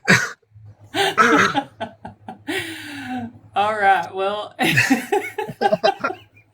No, I'm just kidding, Rose. yeah, he also does tractor rides. So if you guys want to ride on a tractor through South Texas, Chris is your man for that as well. Yep. Send him some love and for being the best host, co-host. But we appreciate you guys. Thank you for coming on and hanging out with us tonight. Thank you for sharing your stories with us. There was something else. Oh, yeah. A lot of people have been asking about replays. I do throw these up over on YouTube just so that I don't have to store them on my hard drive. If you guys want to check out the replays, they are available on Paranormally Correct on YouTube. If you want, go over there, subscribe to that. It is wackadoodle time, guys. I got to go to bed and get some sleep, though. I'm exhausted. But thank you all for coming. We will see you here next Sunday night. And have a good week, everybody. Bye, guys.